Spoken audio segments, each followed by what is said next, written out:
Assalamualaikum warahmatullahi wabarakatuh.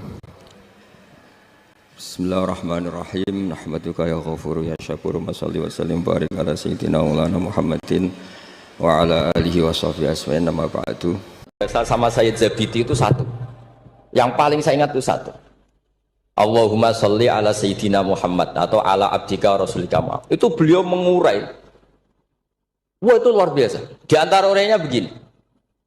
Nabi Muhammad SAW itu melakukan apa saja termasuk yang paling basyariah itu adalah luar biasa. Asal jangan bayangkan Nabi itu macam-macam kok sampean terus rokokan, tidak akan.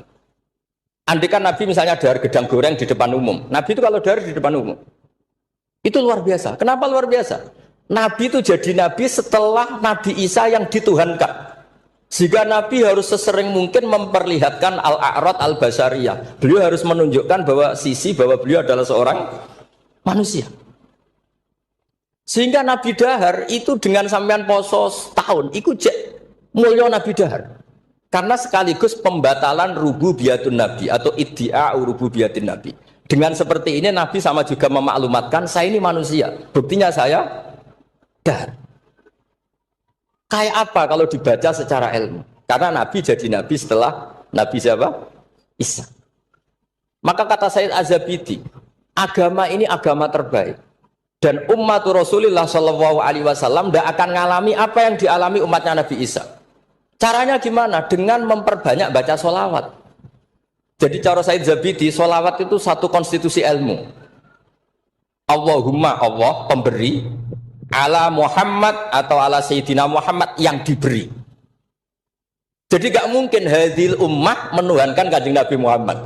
Dengan cara membaca sholawat, Allahumma, ya Allah saya minta engkau sebagai pemberi, kasihkan sholawat terbaikmu kepada hambamu yang bernama Muhammad. Dengan teks sholawat ini sekaligus penjaga konstitusi tauhid dan hadil ummah tidak akan mengalami kayak yang dialami umatnya Nabi Isa. Nah sampean gak maca sholawat itu kasihate. Nak diwaca sakmene nyaur utang, nak sakmene untuk bojo ayu, nak sakmene iso wayo, wis ngono kelakuane. Itu saya tidak tertarik. Wong kok ora tau ngregani ilmu menurut saya. Saya baca sholawat itu ya tidak banyak-banyak, ya 2, 3, tapi dengan penghayatan kayak Sayyid Zabidi. Ya akhirnya ya rapati terus tamat kok sampean, tapi secara konstitusi ilmu lebih diridhoni Allah mbek Rasul. Aku yakin. Karena tadi Nabi itu jadi Nabi setelah tragedi Isa dituhankan. Sebab itu Sayyid Muhammad ketika muji Rasulullah SAW itu selalu mengutip dawe Al-Busiri, da'mat da'athun nasara fi nabihimi wahkum bima syi'ta madkhan fihi wahtakim. Kita semua tahu Mbah Hamid adalah pengagum kitab Burdah dan beliau sering baca Burdah. Di antara Burdah yang dipakai semua ulama, termasuk Sayyid Muhammad, setiap ngarang madaih itu apa? Dak ninggal nosiro, ma ing perkara iddaat kang mendakwahkan hu ing mas sapa an-nasara fi nabi. Yang penting kamu muji Nabi, aturan dasarnya apa? Tinggalkan apa yang pernah dilakukan orang Nasrani, yaitu saking mujinya Nabi Isa sampai menuhankan Isa. Itu saja kamu hilangkan. Dak mat da'athun nasara fi nabi. Setelah itu kamu tanggalkan, kamu hilangkan wahkum bima syi'ta madkhan fihi wahtakim. Setelah itu kamu muji Nabi Muhammad sumber langit gak apa-apa. Asal sudah meninggalkan dak mat da'athun nasara. Dan itu kata Sayyid Zabidi, kita tidak usah susah-susah. Dengan membaca sholawat itu sudah seperti itu. Karena kamu minta Allahumma ya Rabbi. Berarti Allah posisi pemberi karena Tuhan. Nabi apapun ala qadruh, apapun tingginya derajatnya Nabi itu posisi penerima. Sehingga kita muji Allah karena Dia Tuhan dan muji Nabi sebagai ahabbal khalqi ilallah yang paling berhak mendapat afdholas sholawat minallah. Nah coba kalau orang Islam baca sholawat kayak itu, kayak apa luar biasanya? Itu yang bisa seperti itu siapa? Lagi-lagi ahlul ilm. Kalau tidak ahlul ilmi ya kasihate tadi. Paket ini untuk apa? Paket ini untuk apa? Ya ribet. Kalau gak sering jaluk ijazah tiang, tapi alhamdulillah terkenal ramandi terus sudah boten. Sing jelas tak amuk. Sering kalau dia, Gus, nek nak maca sholawat kasihate apa? Kowe iku nabi-nabimu dhewe perhitungan. Nak maca selawat go nabi yo sing seneng, maca arang-arang wae perhitungan njaluk opah. Gus nyun ijazah jenengan namuk, kowe ora bener. Ya ono kiai ngatus kula ya ono ben wong ku sadar lah bener. Tapi ada kiai yang baik tiap minta ijazah dijazah. Timbang moro Gunung Kawi mendingan dijazahi selawat. Lah itu masalah istihad, ini masalah apa? Ngaji kilatan ya mau nyenggaki selawat tok. Selale. Oh semata ana wong tenan. Amit tenan. Loh kenapa? Sholawatnya baik, tapi Jibril juga gak paham. Sholawat itu kan kalimat apa kan juga jelas. Coba diterkip. Nabi Muhammad sholli alaih. Sholli itu malah perintah. Berarti kiaimu sholli alaih. Berarti Pak Yai, kue semua sholawat kan gitu. Itu kalimat yang salah. Kalau badhe matur tentang sanad ya. Terus termasuk khususiyatu hadil ummah.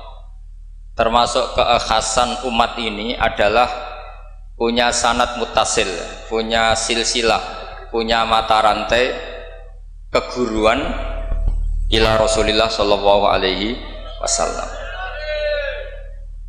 Saya berkali-kali matur, saya mungkin tanggal sedoso, tanggal 10 November, kalau teng Termas, di Termas di keluarga besar Kiai Mahfud. Kita tahu Mbak Maksum ini pernah ngaji sama Mbak Fakih Mas Kumambang juga tadi kalau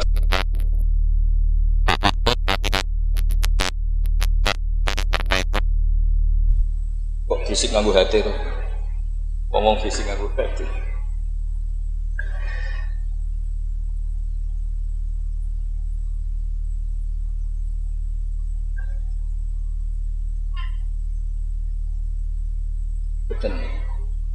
kalau terusakan ya, terus min khoso isi hadil ummah atau termasuk khususiyatu hadil ummah adalah sanad keguruan.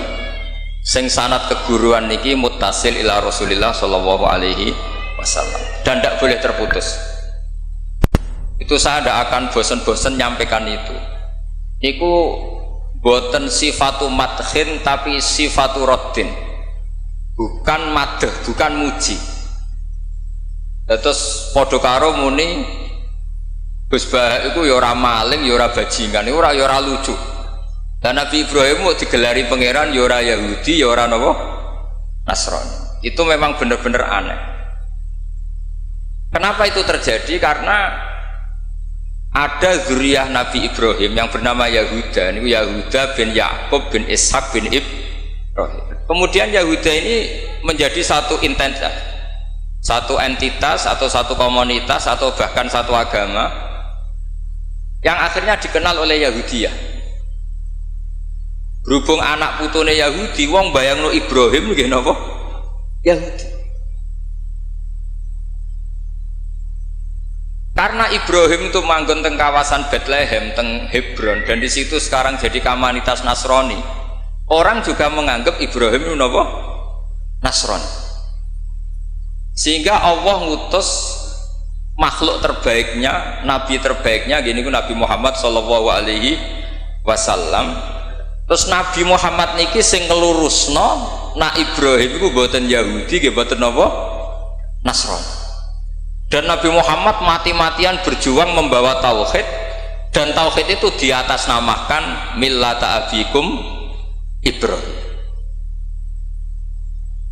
Terus niki mengke dados perhatian sesarengan. Artinya gini, orang yang sudah meninggal niku sudah nggak bisa apa-apa. Wonten ayat teng Quran niku nyifati Nabi Ibrahim namun kalian dawuh maka na Ibrahimu Yahudiyya wala Nasrani. Terus Ibrahim itu gadah zuriyah namanya Yahuda, niku Yahuda bin Yakub bin Ishak bin Ibrahim. Akhirnya ketika Yahudiyah ini jadi satu entitas ini saged agama, saged marga, saged nama kerajaan. Itu orang mengira Ibrahim itu Yahudi karena entitas setelah Yahuda itu mengidentitaskan Ibrahim atau menstatuskan sebagai apa? Yahudi. Nasrani juga sama, karena kebetulan agama Nasrani lahir di Yerusalem, di kawasan Hebron, di Bethlehem. Kemudian orang menstatuskan Ibrahim itu ya Nasrani, karena mayit ini orang yang sudah tidak berkutik. Sehingga kalau dzurriyyahnya mayit ini menjadi pilihan tertentu, memilih pilihan tertentu, maka akan menstatuskan mbah-mbahnya. Sehingga saya berkali-kali bilang sebetulnya adat di Jawa itu salah. Anak numpang keramat baik, keramat gandul itu salah. Sebetulnya kalau dalam tradisi leluhur Arab itu dibalik, kama tasyarrafa bi Muhammadin adnanu. Jadi status mbah-mbah kamu itu ikut status kamu. Jadi orang nggak peduli dengan kilap Abdul Samsin Manaf, andai kan tidak ada orang bernama Muhammad Shallallahu Alaihi Wasallam. Orang nggak akan peduli dengan Wali Songo, andai kan tidak punya murid-murid nasab maupun murid-murid sabab, kata para ulama yang mengajarkan Fathul Wahab, Ihya. Andai kan kita kemudian beda haluan, nganggep kuburan itu tempat syirik, tempat khurafat, bid'ah, maka kita tidak menstatuskan kuburan wali itu tempat berkah, tapi tempat bid'ah dan syirik. Nah, status itu tuh terserah kita, bukan terserah yang meninggal. Itu filosofi dari maka na Ibrahimu Yahudiyau wala Nasran. Andai kan tidak ada Nabi Muhammad Shallallahu Alaihi Wasallam, maka kesestatusan Nabi Ibrahim akan dibelokkan menjadi berstatus Yahudi maupun apa? Nasran.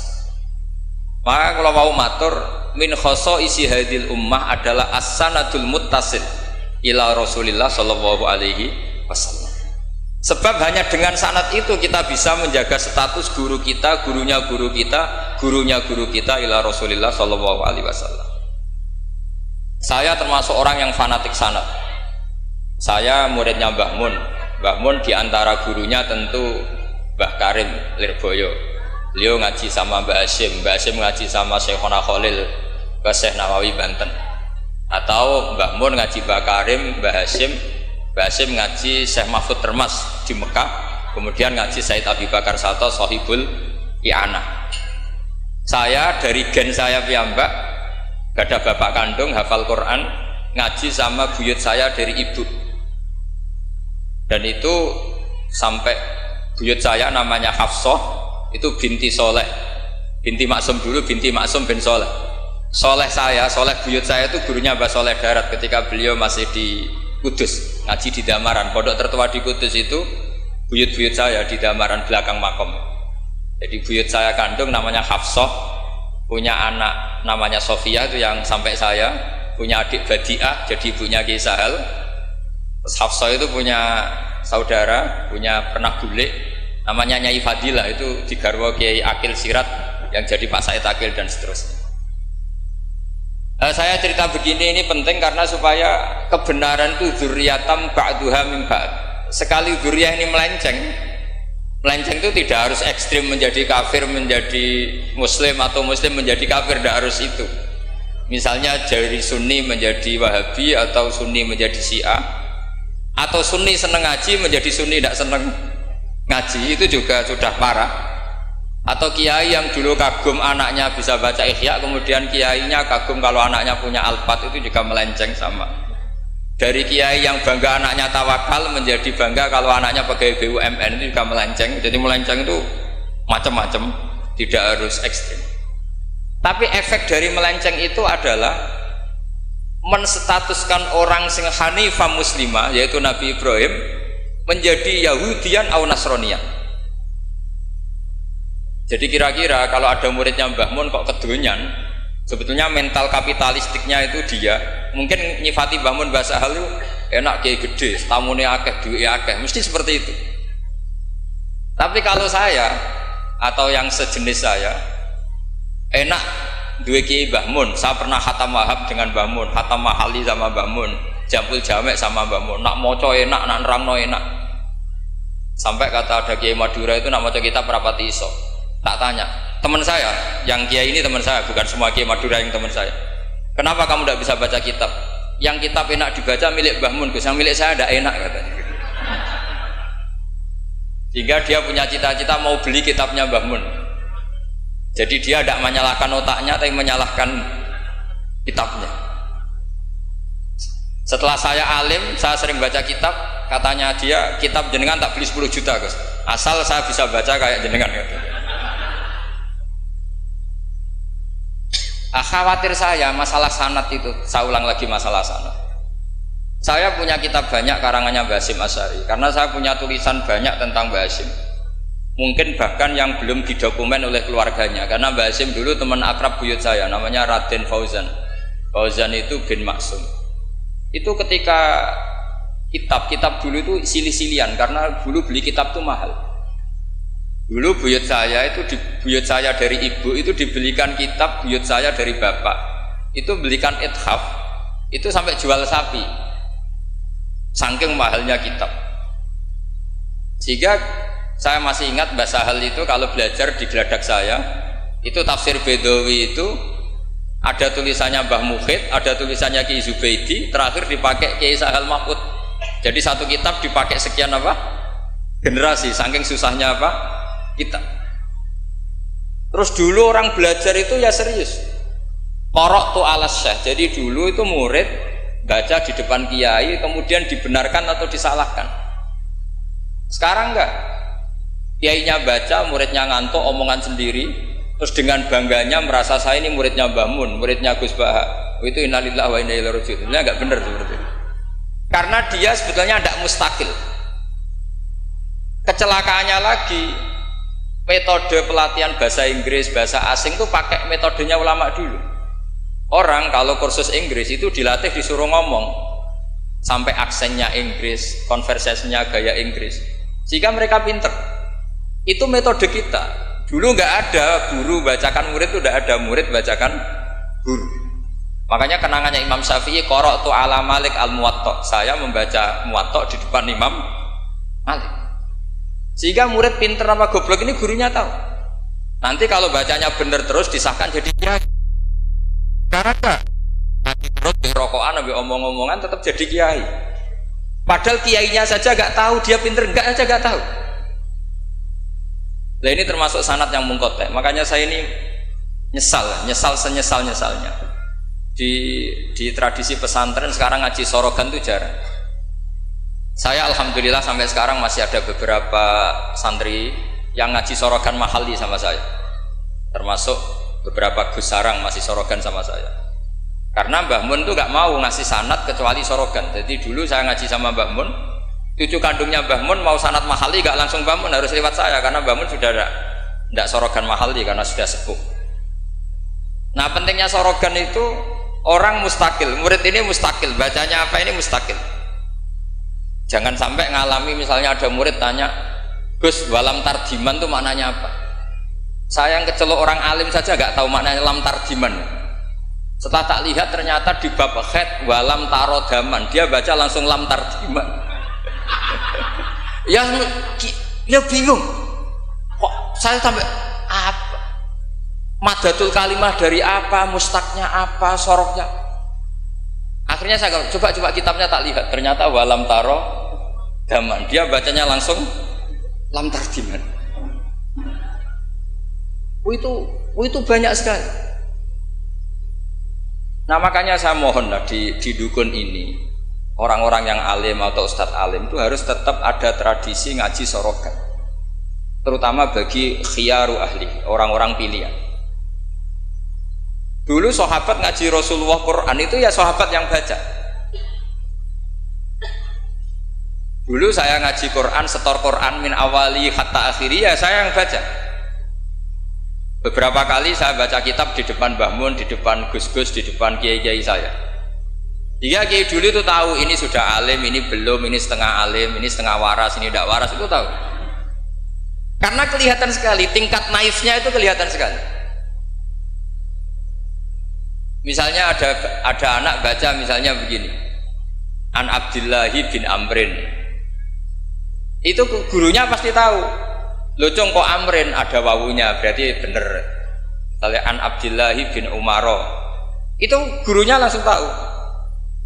Nah sekarang itu enggak, murid itu hanya mendengarkan, sehingga kadang-kadang ada orang itu baca Ibnu Ubay bin Ka'ab, itu dibaca Ibnu Abi, anaknya bapak ini senrak kowe cung. Jadi ini kecelakaan seperti ini nggak boleh terjadi. Ada lagi murid yang tanya gini, ini setengah pinter tapi ya setengah goblok. Saya pernah sorogan fikih ditanya, tidak boleh nikahi zaujatul ab. Saya ulang lagi ya. Wala tangkihu manakaha abaukum minan nisa illa ma qad salaf. Tidak boleh menikahi istrinya bapak. Itu orang Jawa langsung protes, Gus, bojone bapak rak ibuku. Itu setengah pinter setengah goblok. Setengah pinter karena di Jawa rata-rata orang itu istrinya satu. Artinya kalau bojone bapak ya mesti ibunya dia. Tapi kalau dibaca di Arab, wong Arab itu kan bojone papat, sing telu gonta-ganti, sehingga bapaknya ini kadang pernah nikah sampai 10 orang. Paham ya? Orang Arab, mungkin orang Jawa Timur ya rodok Arab, banyak kiai yang istrinya ada satu kan. Nah sebetulnya orang Jawa Timur yang paling tidak iskal karena kaulang lagi ya. Sehingga dia tanya, Gus, bojone bapak ora ibu. Mosok wong kok dilarang kawin bojone bapak? Ya mesti wae ra bakal wong bojone bapak iku ibu. Dia protes, kenapa harus dilarang wong karuan nggak mungkin terjadi. Sak terangno. Kalau orang Arab kan mungkin, yaitu bojone bapak satu ibu kamu, dua Sri, terus Wahyuni atau siapa. Ini orang yang pernah dinikahi bapak kamu itu haram kamu nikah. Nah berhubung dia orang Jawa, bojone bapak itu mesti ibu, karena ibu istrinya satu. Nah itu setengah pinter setengah goblok. Setengah pinternya bisa bantah, agak cerdas lah, bisa usul gitu. Setengah gobloknya itu sebetulnya ketika dengan ibunya itu bahasa Arabnya bukan zaujatul ab tapi ummuka. Kamu tidak boleh menikahi ummuka. Jadi bukan dimasukkan zaujatu abika. Jadi kalau dalam bahasa fikih itu status yang dipakai status terdekat. Jadi misalnya saya menghukumi ibu saya ya ummi, itu ibu saya. Tapi ketika istrinya bapak yang lain harus distatuskan zaujatu abika. Itu tidak bisa, kalau orang nggak sorogan itu tidak bisa. Nah kalau orang-orang NU, orang-orang pesantren saja sudah ada alim, apalagi yang di luar kita. Karena tadi sanad ini sudah mulai mengkota, ini sudah agak kecelakaan betul. Dulu Imam Malik tuh ngaji di depan Imam Malik ngaji di depan Imam Zuhri, ya sorogan. Imam Syafi'i ngaji di depan Imam Malik, baca muwatta khatam benar semua. Terus qad ana laka antuftiya, ana itu sudah saatnya kamu iftah, karena baca min awali hatta akhiri benar semua. Masih ngaji sama Sufyan bin Uyainah, masih ngaji sama Sufyan As-Sauri, terakhir beliau ngaji sama Muhammad bin Hasan Asy-Syaibani di Irak. Itu semuanya yang baca Imam Syafi'i, sak logikanya. Terakhir dites begini Imam Syafi'i, sama sih, saya termasuk sering baca kitab Risalatus Syafi'i. Saya sering baca kitab sering baca kitab Risalatus Syafi'i. Itu dites begini. Kata Sufyan As-Sauri, ya Aba Abdillah, kalau manggil Syafi'i itu Aba Abdillah, ma makna hadisi la tuharrikut tayra min makinnatiha. Gurunya yang satu tidak baca makinnatiha tapi min wakanatiha. Jangan gerakkan burung dari sangkarnya. Kalau sampai yang dibedai mesti jawab ini, kurang penggawean apa ngobrak-ngobrak manuk kan gitu. Tapi Imam Syafi'i dengan fasihnya menerangkan orang Arab itu kalau mau pergi itu tatoyur itu pakai ukuran terbangnya burung. Nak digusah terbang ke kanan ila aimana berarti alamat baik. Kalau berterbang as'ama atau aisara berarti buruk. Itu kalau ada burung di hutan terus digusah. Kalau nggak ada burung di hutan, dia memang nyimpan burung diletakkan di kurungan, tapi kurungannya dibuka terus diubrak. Nak terbangnya nganan baik, kalau ke kiri buruk. Makanya disebut di Quran innama ta'irukum ma'akum inna tatoyarna bikum, karena yang dipakai ukuran itu ta'ir. Ta'ir itu sesuatu yang terbang. Itu Imam Syafi'i langsung paham. Adatul Arab kalau mau pergi itu melihat terbangnya burung. Sehingga makna hadis la tuharrikut tayra min makinnatiha, jangan mentaklekkan barokah tidaknya pergi berdasar terbangnya burung, tapi berdasar pergi kamu itu fi taatillah atau fi siati. Nangis gurunya. Padahal pas itu Imam Syafi'i umur 15 tahun. Wong kok pintere ngono. Makanya terus sampai dipuji-puji. Saya punya keyakinan kalau nanti fata min Quraisyin yamla'u tibaqal ardi ilman tuh kamu. Padahal teksnya hadis hanya gitu. Jangan gerakkan burung dari sang. Itu dulu mungkin orang alim sampai seperti itu mungkin. Karena ngajinya sorokan, mustaqil. Saya beberapa kali dites Mbah Mun. Hak, cara kowe naib Indonesia itu fasik ta ora? Ora dijawab fasik ya rodok fasik untuk mel-melan terus. Nak dijawab fasik padha karo ngukumi nek kae wong sak Indonesia agak sah mergo waline napa? Kula pengalaman karena kula sering ngaji sama Mbah Mun pengalaman. Jenengan ra kepengin nek kae wong sak Indonesia sah. Iya aku kepengin sah. Nak ngoten tak hukumi mboten fasik. Itu Mbah Mun sewenengnya saya sampai diambung itu ya bilang gitu. Cara wong Arab nak seneng diambung bombonan. Kowe ku muridku tenan kan. Karena itu memang jebakan. Jadi ya sudah seperti itu. Itu mungkin kalau ngaji sorokan. Tapi nak ngaji kilatan ya mau nyenggai sholawat tok. Sholale. Oh semata ana wong tenan. Amit tenan. Loh kenapa? Sholawatnya baik, tapi Jibril juga gak paham. Sholale itu kan kalimat apa kan juga jelas. Coba diterkip. Nabi Muhammad sholli alaih. Sholli itu malah perintah. Berarti kiaimu sholli alaih. Berarti Pak Yai, kue semua sholawat kan gitu.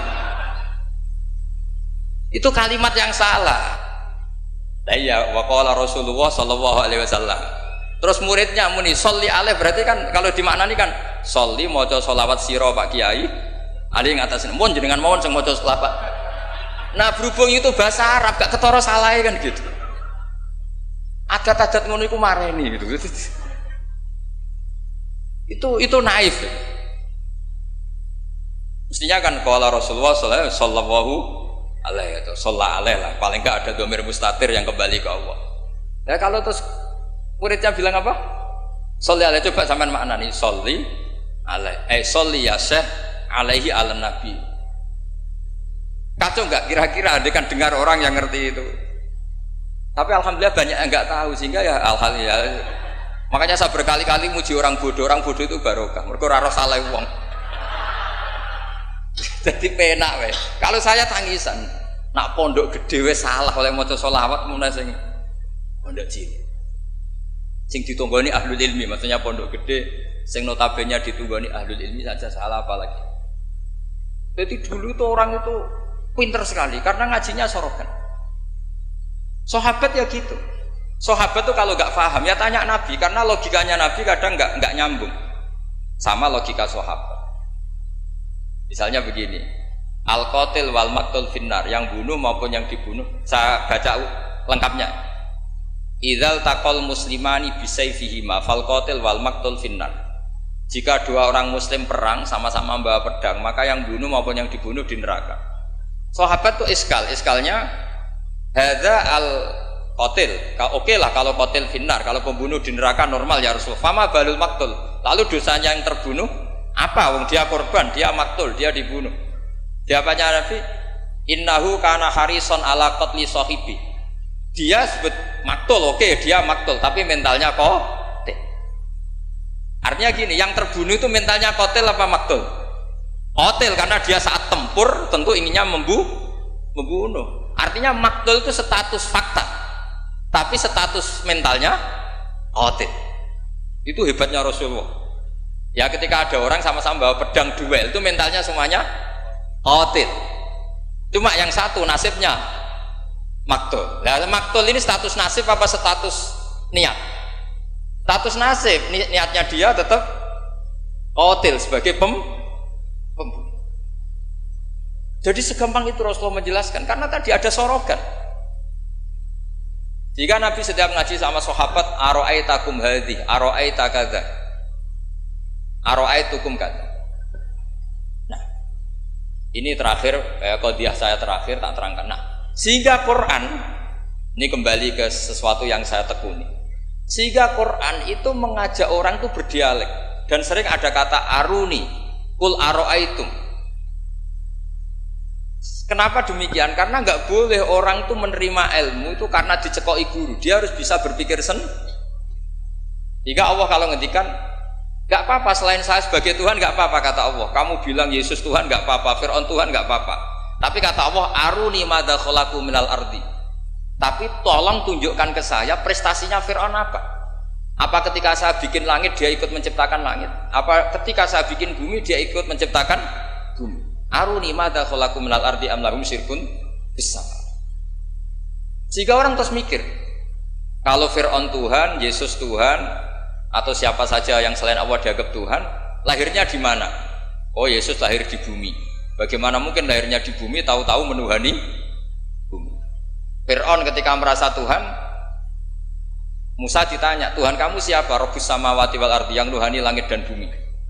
Terus kata Fir'aun, ya Haman ibn li sorhal la ali ablul asbab. Sudah, saya mau bikin piramida, mau lihat Tuhannya Musa. Terus soal di bumi kata Fir'aun, ma'alim tulakum min ilahin wiri. Saya jalan-jalan kemana-mana, setahu saya yang dituhankan saya, kata Fir'aun. Nabi Musa ganti argumentasi bilang, Rabbukum wa rabbu abaikumul awalin, yang nuhani nenek moyang kamu. Itu semua hadirin langsung sadar, iki nak Fir'aun pangeran, buyute radi pangeran, kan pangerannya datang terlambat. Kan Fir'aun punya bin. Wong Fir'aun itu nama gelar kayak Hamengkubuwono. Fir'aun 1, Fir'aun 2, Fir'aun 3, Fir'aun kan gitu. Makanya zaman Nabi Yusuf itu rajanya juga namanya sudah Fir'aun. Zaman Nabi Musa juga Fir'aun, karena itu gelar. Artinya begini, kalau Fir'aun itu Tuhan, berarti mbah-mbahnya tanpa Tuhan, karena Tuhannya datang terlambat. Itu dilatih. Sehingga Quran itu sering ngendikan aruni, aroaitum, itu diulang-ulang. Ngaji sorogan itu pentingnya ya seperti itu. Santri akan tahu ini bacanya ya jibu apa ya jubbu. Kalau di hadis al-Islam ya jubbu ma qabla, mergo maknane yaktok. Jadi ketika ada seorang sahabat lama sekali kafir dulu, ketika Islam dia ngeluh, ya Rasulullah setelah saya Islam apa dosa saya zaman jahiliyah diampuni. Terus Nabi ngendikan al-Islamu ya jubbu ma qabla. Itu bacanya bukan ya jibu tapi apa? Ya jubu ayaktau. Nah kalau pas ini kamu baca ya jibu kan, al Islamu te Islam ya jibu, pusing kamu. Itu kalau nggak sorokan nggak bisa. Jadi saya mohonlah sanad ini nggak boleh hilang, karena yang punya khazanah kealiman tuh kita itu maksudnya pesantren. Kalau kita saja tidak alim, apalagi di luaran kita. Ini bukan urusan suudzon atau menstigmasi, enggak. Yang menyediakan itu kita, di luar kita malah pakai terjemah, pakai paling KHI lah, kompilasi hukum Islam. Yang masih pakai teks Ihya Fathul Wahab itu kita. Karena Fathul Wahab Ihya dikerdusi nganti sawangan. Ya ini dewe maca terjemahan.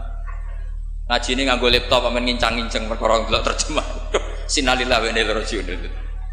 Itu bukan apa-apa, sebenarnya orang tidak alim itu tidak apa-apa, tidak dosa. Tapi kan masalahnya sing ra alim ta yo gayane kok wong alim itu semani masalah kan itu. Orang aku bodoh kan yo ora gelem kan. Dulu itu tidak seperti itu.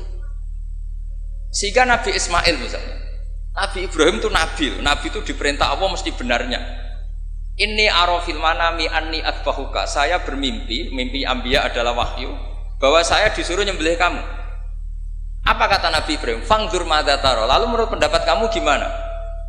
Karena mulai dulu enggak, jadi tradisi di kampus dua arah, mahasiswa disuruh mikir, disuruh cerdas. Itu dulu kita sebelum ada kampus, para nabi sudah punya tradisi murid itu mustaqil bil fikr.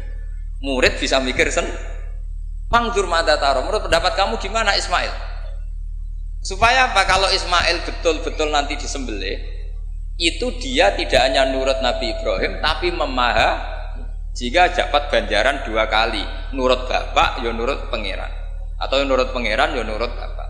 Fanzur madza tara qala ya abatif almatu. Jadi tidak mentang-mentang Ismail aku dikongkon pangeran nyembelih kowe, ayo nang tak sembelih, tak oleh bantah nurut. Tidak ada seperti itu. Lagi-lagi yang ada itu di ngaji sorogan.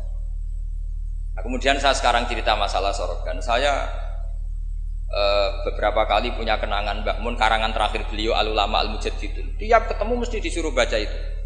Sampai saya pas haji sama beliau ya baca itu di Tujami Bari Rasulillah. Ketika saya di Sarang ya Syawal ya baca itu.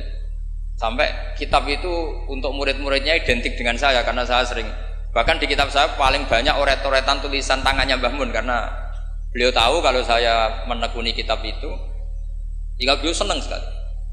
Termasuk begini pertanyaan saya. Menurut Imam Syafi'i, zakat zuhur itu kan hanya yang muqtad, kayak makanan pokok lah, kira-kira kayak padi kalau di Indonesia. Tapi Mbah Mun dulu itu sering guyon gini. Petani itu saake, wis macul terus gegere kaya akik wajib zakat. Petani cengkeh kakao suge-suge ra wajib zakat. Mergo sing ditandur mboten apa? Muqtad atau tidak kut. Oke, ngono iku terus piye? Koyoke gak adil. Mbah Mun tuh hanya guyon-guyon gitu. Mulai guyon petani kaya gegere kaya akik, kaya apa gitu. Terus suatu ketika tanya saya, "Cara kowe wajib gak?" Ya nek jenengan muni wajib, kula muni wajib, nek mboten nggih mboten, wong kula murid temen. Terus jare Mbah Mun, "Ora iso kowe kudu melok nek muni wajib ya kowe dhewe aja ngelok-ngelokno aku." Dulu saya iskal saya itu niki kok gak tanggung jawab atas saya gitu. Dan di kitab itu ditutup dengan kalimat fa'ala man huwal qudwah li hadhil ummah ay yuftiya bima huwal aslah li hadhil ummah. Jadi orang menjadi panutan umat harus berfatwa sesuai al aslah li hadhil ummah. Saya masih tanya lagi, "Lho al qudwah li hadhil ummah iku jenengan?" "Iya ya aku, tapi kayak kudu mikir dhewe." Terus tak tanya lagi, "Ma huwal aslah li hadhil ummah iku wajib napa mboten? Kakao cengkeh niku sida wajib zakat napa mboten?" Yo karek kue. Nah dulu saya iskal. Sampai malam mau haji itu saya masih ditimbalin, masih diskusi kitab itu. Ini kitab ini tak bawa, kitab Al-Ulama Al-Mujaddidun. Ternyata kesimpulannya apa? Fatwa itu nggak boleh hanya gurunya paham, muridnya tidak. Akhirnya saya tanya gini, ya Syekhona, ketika seseorang itu syafi'i dan dia seorang mufassir, hal yataqayyadu bi madhabi imami amlah. Misalnya gini, kan dalilnya Yusuf Qardawi yang ngutip Ibnu Katsir kan semua tanaman wajib zakat, termasuk kakao, cengkeh, apa saja, termasuk khodrowat, fawakih, athmar, simar, semuanya wajib zakat. Dalilnya adalah mimma akhrajna lakum minal ard. Ma itu umum, apa saja. Ya pertanyaan saya ke Mbah Mun, apakah seorang mufassir itu terikat madhab imamnya sehingga ma yang umum menjadi hanya yang muqtad? Apa tetap bebas karena ma itu umum? Terus ya beliau mau gejol-gejolkan ya, tapi yang beliau sempat komentar al-fawakih wal khodrowat sekarang aksaru iktisodian secara ekonomi lebih prospek, harusnya wajib zakat. Nah saya kenapa cerita panjang lebar ini supaya jangan sampai pondok-pondok yang belajar Fathul Wahab, belajar Ihya, belajar Fathul Mu'in, kemudian kita dianggap orang yang antisosial. Petani melon kaya, petani tebu kaya, sudah kaya tidak wajib zakat karena yang ditanam tidak kut. Petani pari wis melarat, utangan hanya karena yang ditanam apa? Kut atau muqtad wajib zakat. Lalu kata dunia kan terus piye toh kiai? Nah ini saya mohon sekali itu murid-murid bisa memahami kalau kita itu mendiktekan pikiran kita. Nah dulu Imam Syafi'i cara belajar seperti itu. Imam Syafi'i itu dulu senengnya sama orang miskin tak ngamek karena sifatnya Nabi wa yuhibbul fuqara wal masakin terus ya. Wa yajlisu ma'ahum wa yaruddu mardahum. Wa yuhibbul fuqara wa yajlisu ma'ahum wa yaruddu mardahum terus. Dia ketika di Mekah miskin, di Madinah mulai gundah. Imam Malik itu gaya orangnya. Jadi kalau duduk di kursi tinggi, babutnya itu empuk. Beliau mulai iskal, ini kiai kok kaya raya. Tapi itu dipendam sama Imam Malik. Terus ketika Imam Malik mengesahkan Imam Syafi'i jadi mufti, Imam Syafi'i tanyanya begini, setelah jenengan orang yang alimnya kayak jenengan itu siapa aja? Dari Imam Malik, sakjane Abu Hanifah, tapi wongnya mati, orangnya sudah meninggal. Mungkin beliau juga bilang mati karena selevel. Mungkin kalau kita harus bilang kapundut. Bahasanya memang mata, bukan tufiya. Lalu siapa yang alimnya kayak Abu Hanifah? Muridnya masih hidup, namanya Muhammad bin Hasan. Kita bisa ke sana, boleh dari Imam Malik. Imam Malik itu kaya, uangnya banyak, tapi beliau rumahnya ngontrak. Jadi kiai mulai dulu lebih seneng uang cash daripada apa sawah Tegal karena nggak bisa sodakon. Akhirnya Imam Malik gandeng Imam Syafi'i dijak ke Baki. Dulu Baki itu pasar kafilah, rental lonta gitu. Mana kafilah yang mau ke Irak? Oh saya ya Imam Malik, dibayari sama Imam Malik ini antar sampai ke Baghdad, sampai ke Kufah. Sampai ke Baghdad, dulu namanya Baghdad itu ya Baghdad, Kufah, Basrah, belum ada nama Irak. Terus Imam Syafi'i disangoni uang tuh banyak, pernah saya hitung tuh sekitar hampir 40 juta. Karena satu dinar kan sama dengan 4,25 gram, ada yang mengatakan 4,20 gram. Nah, tak hitung tuh sekitar 40 juta. Imam Syafi'i mulai iskal. Kiai Ki melarat sing tak belor atau nyangoni, Kiai Sugih nyangoni terus. Mulai rubah pikirannya. Ternyata Kiai Sugih ya manfaat gitu loh. Dulu dia pengagum Kiai melarat karena zuhud, bebas hisab, jadi hisab apa nih orang dipopo kan gitu terus. Bareng ngaji di Irak, di Baghdad itu, di Kufah. Karena dulu itu satu kawasan. Ini perlu saya sampaikan. Jadi dulu Kufah itu bukan nama kayak sekarang, Baghdad Irak. Jadi saya beri contoh sedikit ya perubahan bahasa. Dulu yang namanya Israel itu kalimatun madkhin. Karena Israel maknanya hamba Allah. Jika ada ayat wa anni faddaltukum alal alamin Bani Israel. Sekarang enggak. Israel sekarang itu nama nation, sebuah negara. Di situ ada Zionis, ada turunan Eropa, turunan Amerika yang jahatnya minta ampun sama Palestina. Sehingga Israel yang ini bukan wa anni faddaltukum alal alamin. Jadi itu perubahan bahasa. Dulu yang namanya makruh itu faqal haram. Itu yang disebut Allah walakinna wa habbaba ilaikumul iman wa zayyanahu fi qulubikum wa karraha ilaikumul kufra wal fusuqa wal isyan. Jadi kalau dulu Imam Syafi'i ngendikan akrahu kadza, maknanya uharrimu kadza asyaddat tahrim. Karena akrahu maknanya itu faqal haram. Tapi sekarang di definisi fikih makruh itu dunal haram, kayak rokok itu namanya makruh. Jadi kalau bahasa dulu kamu maknani sekarang, kafir itu makruh. Kalau bahasa dulu, dia hukumnya kafir, makruh. Hukumnya syirik, makruh. Karena maknanya makruh itu dibenci. Tapi tahu-tahu ada istilah modern, makruh itu dunal haram, sesuatu di bawah haram namanya apa? Itu kamu nggak boleh terjebak bahasa itu. Dulu namanya Kufah itu satu entitas. Jika Ibnu Abbas pernah nasihati Said Husain, Al-Kufah la tafi, wong Kufah itu ora tau jujur. Karbala juga gitu, dulu satu entitas. Makanya Said Husain ngintikan ini daerah mana? Karbala, ini Karobun wa Balaun. Nah sekarang terus jadi satu nama.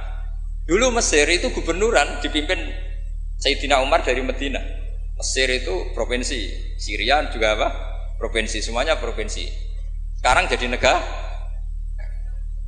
Saya teruskan.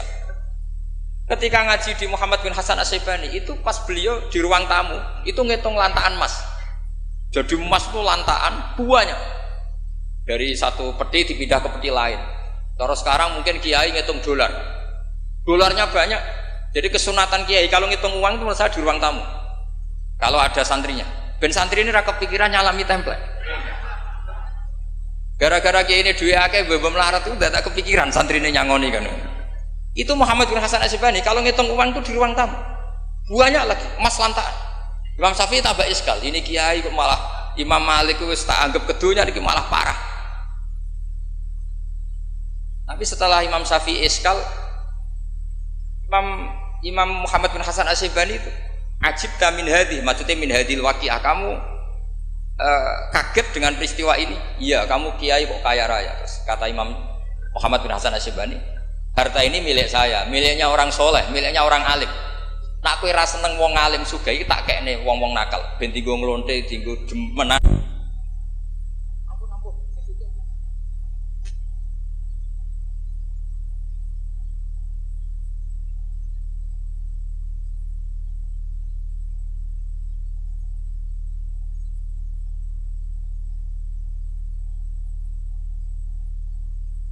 Kuat beli kuda, kok beli khimar haram. Mergo al-Islam ya'lu wala ya'la. Jadi kira-kira kalau sekarang orang Islam kuat beli Innova, kok numpak beli carry butut itu haram karena dzillah. Itu kehinaan. Semenjak itu Imam Syafi'i itu pinter. Pinter dia. Iya. Nak kiai tak haramno sugih. Terus sing sugih wong fasik yo repot dunya. Kiai tak haramno jabat, sing jabat wong fasik. Amen perda nglindungi tempat-tempat mak. Iku ya terus repot. Nah, sanad itu sampai Imam Ghazali. Termasuk yang tak baca Kak saya ketika bela Mbah Mun Al-Intisar lima dzaibi Syaihina itu saya bela di antara adalah ulama harus punya pangkat supaya otoritas itu dimiliki orang soleh. Terus wa amal izu wal jafa bihi ma yadfaul insan anafsi adil terusnya. Ada yang baca fabihi, kalau fabiya domirnya mufrad. Semenjak itu kakak saya pernah wakil bupati, Eropa pernah bupati, Gus Yasin putra Mbah Mun wakil gubernur. Itu panjang, sanad pemikiran seperti itu tuh panjang. Kalau kiai tidak boleh jabat ya biar yang jabat orang fasik. Nanti perdanya menguntungkan ahlul fiqih dan seterusnya dan seterusnya. Dan itu ulama dulu bisa menerangkan dan memahamkan pada murid-muridnya karena ngajinya soro. Sekarang enggak ngaji ya kayak seperti ini. Makanya saya diundang itu termasuk kiai paling sulit diundang. Wis masyhur. Andai kan kiai Roba tidak datang ke saya sendiri mungkin saya tidak datang. Wis tenang yakin sekolah datang. Saya itu hanya mau datang ke pernah sepuh. Ternyata pernah sepuh ya banyak jadi wah mata wong itu. Nah nanti itu ke Kiai siapa itu? Kiai Jamal itu kan iparnya Basal itu sepupunya Mbah saya. Mbah Jamal itu abahnya Gus Rosin. Saya tiap bulan kan ngajar di pondoknya Basal karena memang sepupunya Mbah saya. Kemarin di Termas, jadi pernah sepuh ternyata banyak. Makanya ini yang nom-nom tuh haram undang saya ini sudah tak maklumatkan. Karena logikanya jelas lah, aturan santri itu hormat mbek sing sepuh. Nah, kiai nom ngundang aku itu dosa. Mergo ngatur sing luwih tuh, wah. Jelas iku jelas dosa, cara fikih jelas dosa. Apa meneh nom kalah pinter tambah dosa ngatur wong alim. Wes jelas itu cara fikih seperti itu. Kamu enggak boleh bantah hukum. Nah, kira-kira hukumnya gimana? Wong bodoh ngatur wong alim, kira-kira hukum gimana? Kira-kira dosa ndak? Dosa, yakin dosa. Jadi sanad ilmu itu terjaga sampai seperti itu, ada dialek. Akhirnya Imam Ghazali menulis di kitab tentang syukur, juga di kitab masalah salatin. Jangan kira Nabi setelah jabat, yaitu menguasai Mekah dan Medina, itu pahalanya kalah ketika Nabi yu'dha wa yudrok, ketika Nabi disakiti. Kenapa begitu? Nabi ketika disakiti, diusir di Mekah, ganjarannya Nabi tetap hanya sabar tok. Oke, sabar itu mendapat pahala. Tapi ketika Nabi kuasa, maka ganjarannya Nabi bukan lagi sabar, tapi mengatur Mekah supaya la yatufu bil bait uryanun wala kadza wa kadza. Ka'bah harus steril dari berhala. Ka'bah enggak boleh ada orang telanjang toa. Artinya apa? Dengan Nabi berkuasa bisa menertibkan aturan yang menguntungkan syariat. Artinya apa? Ya sudah seperti itu. Semenjak itu terus Imam Syafi'i, wah nak ngono wong Islam ora oleh kalah. Ya terus keterusan tadi di fatwa-fatwa fikih apa? Syafi'i. Nah semenjak itu terus mungkin Kiai jabat dulu Mbah Hasyim punya putra Gus Wahid di menteri apa? Agama. Karena menjaga madzhab ahli sunnah apa? Jamaah. Kalau menterinya tidak ahli sunnah kita juga repot. Coba misalnya ada pelaturan menteri, ziarah kubur itu bid'ah, dalilnya ini. Terus disosialisasikan ke semua khotib. Pusing zaman kan? Tapi kalau yang jadi menteri kelompok kita sendiri kan ya sudah dianjurkan biar ingat mati. Tapi kalau yang maklar ziarah ya dianjurkan supaya dapat selisih ya macam-macam lah. Kalau niatnya orang semacam-macam lah. Tapi yang jelas itu efek dari kebijakan ini luar biasa. Sehingga semenjak itu Imam Syafi'i ngarang bolehnya orang soleh kaya, bolehnya orang soleh ya. Jadi itu panjang dialek itu. Dan dialek yang panjang ini muridnya tetap paham karena lewat tadi pemahaman yang benar, sorogan tadi. Itu istilahnya Nabi Ibrahim, fangdur madza tar. Nah, ini mulai hilang, makanya saya mengutarakan sesuatu yang mulai hilang. Cobalah dihidup-hidupkan lagi. Untuk anak-anak kiai cobalah tetap sorogan. Saya alhamdulillah dulu menangi sorogan. Sekarang beberapa gus ya masih ada yang sorogan sama saya, sama guru-guru yang lain di beberapa pondok ya masih. Itu harus diteruskan. Karena itu sanad muttasil ila Rasulillah sallallahu alaihi wasallam. Masyhur itu. Ketika Abdul bin Mas'ud mau ngaji sama Nabi, Iqra alayyal Qur'an, kata Rasulullah. Aqra wa alaika unzil. Mosok kula sing maos Nabi, kan Quran diturunke ning jenengan. Inni uhibbu an asma'ahu min ghairi. Aku seneng nak sing maca wong liya. So, Abdul bin Mas'ud mulai baca surat Nisa. Baca sampai ayat fa kaifa idza ji'na min kulli ummatin bisyahidi wa ji'na bika ala haula'i syahida. Fa idzan ainahu tadrifan, terus Nabi nangis. Tapi intinya itu ada sanad bahwa murid yang baca. Nah, kenapa kalau saya ngaji PD? Mereka aku muji pangeran, saya tidak pernah mikir awakku, tak penting awakku, penting muji pangeran. Ngaji itu artinya kan muji pangeran, muji ilmune pangeran, ya sudah selesai. Itu anakku itu dongo itu mikir awakmu dewe. Mulane dongo mbek ngaji ku derajate dhuwur ngaji, mergo ngaji muji pangeran, nak dongo mikir awake dewe. Makanya masyhur itu ada dua kelompok di masjid, yang satu diskusi halal haram, yang satu berdoa. Nah, terus Nabi keluar dari rumah berdiri, sempat ragu, saya kemana? Terus akhirnya Nabi ngendikan mereka itu berdoa kalau Allah mengabulkan ya disembadani. Tapi mereka belajar halal haram. Itu perintahnya Allah, saya sebagai Nabi. Terus akhirnya Nabi gabung kelompok yang belajar halal haram. Karena belajar halal haram artinya ingin menghidupkan hukumnya Allah Ta'ala. Tapi nak wong dongo kepingine iku kabul kajate. Intine mikir awake dhewe. Makanya saya termasuk ulama yang jarang berdoa. Tapi ya berdoa, tapi kadang-kadang. Nah, kowe kan gak kontribusi ning agama ora pati ya ndonga. Oh, dasar murahan. Ya tapi piye mulang ya ora payu.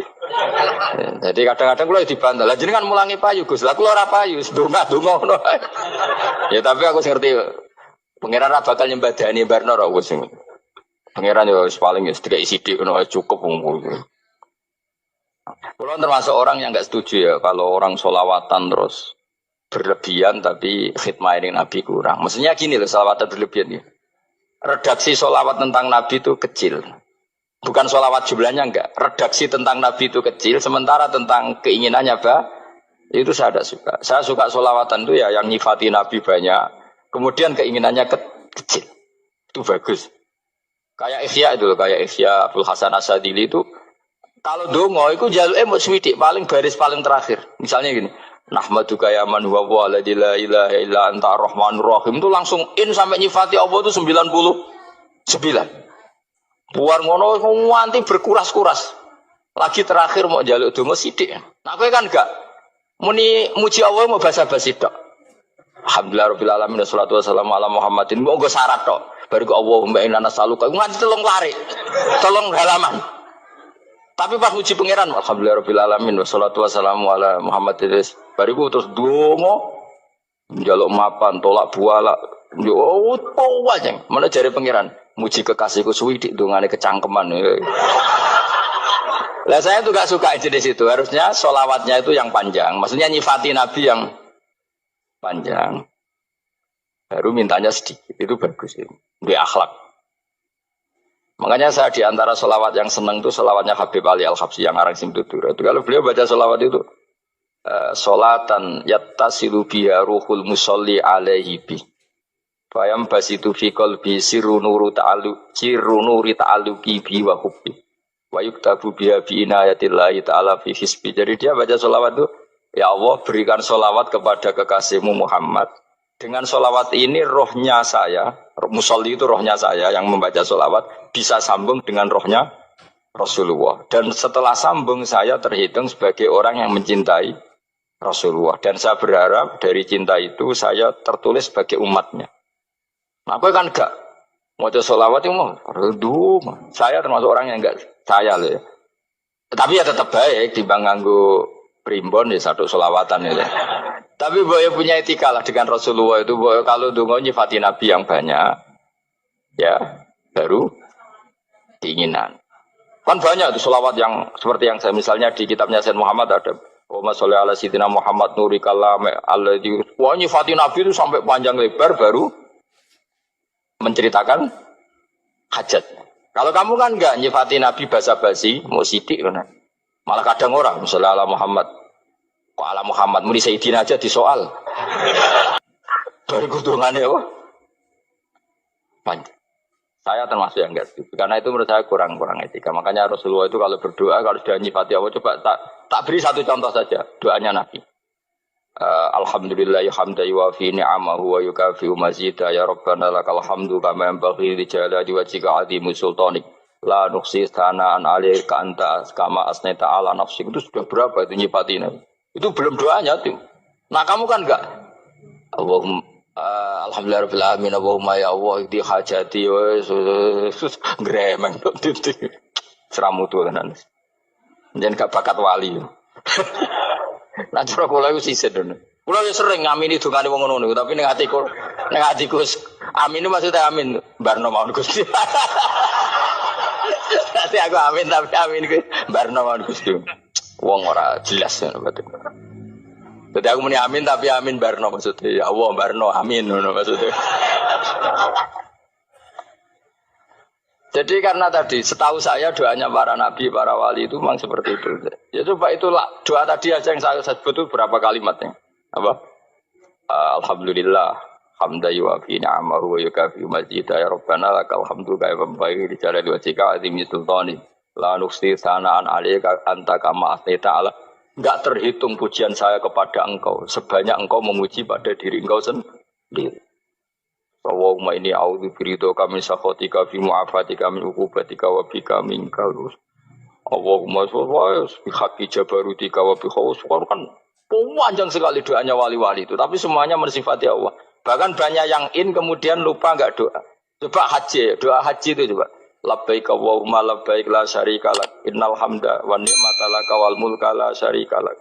Wa ni'mat itu kan labbaik saya siap melaksanakan perintahmu ya Allah sa'dik.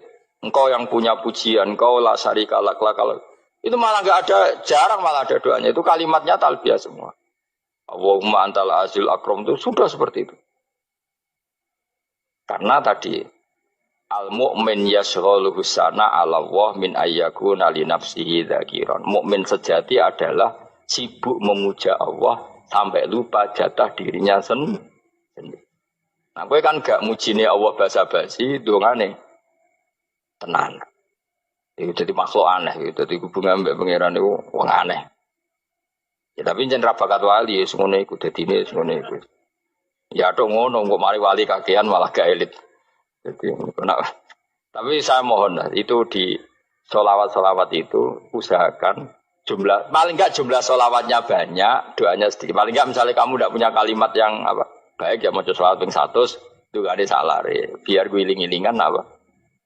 Kita menyebut kekasihnya Allah lebih banyak ketimbang kita menyebut hajat kita sendiri ya gitulah paling enggak punya etika seperti itu ya. Kalau kamu enggak punya segot-segot sing keren, bacalah sholawat berapa? 100 terus cerita awam Gusti utang kula kathah. Mungkin ra jawab wis roh.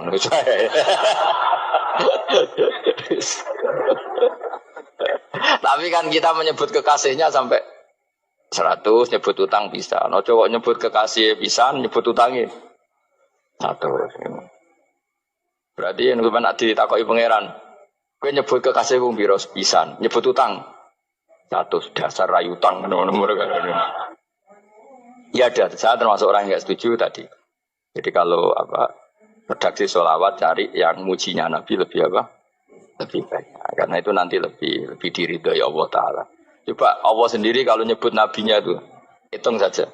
Laqad ja'akum rasulun min anfusikum. Jadi rasulun min anfusikum. Seorang rasul yang sejenis dengan kamu.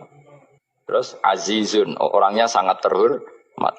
Alaihi ma'anitum, rasul ini siap menanggung apa yang kalian tidak mampu. Kowe ra bakat mlebu swarga baru kaya syafaate Nabi akhir mlebu swarga.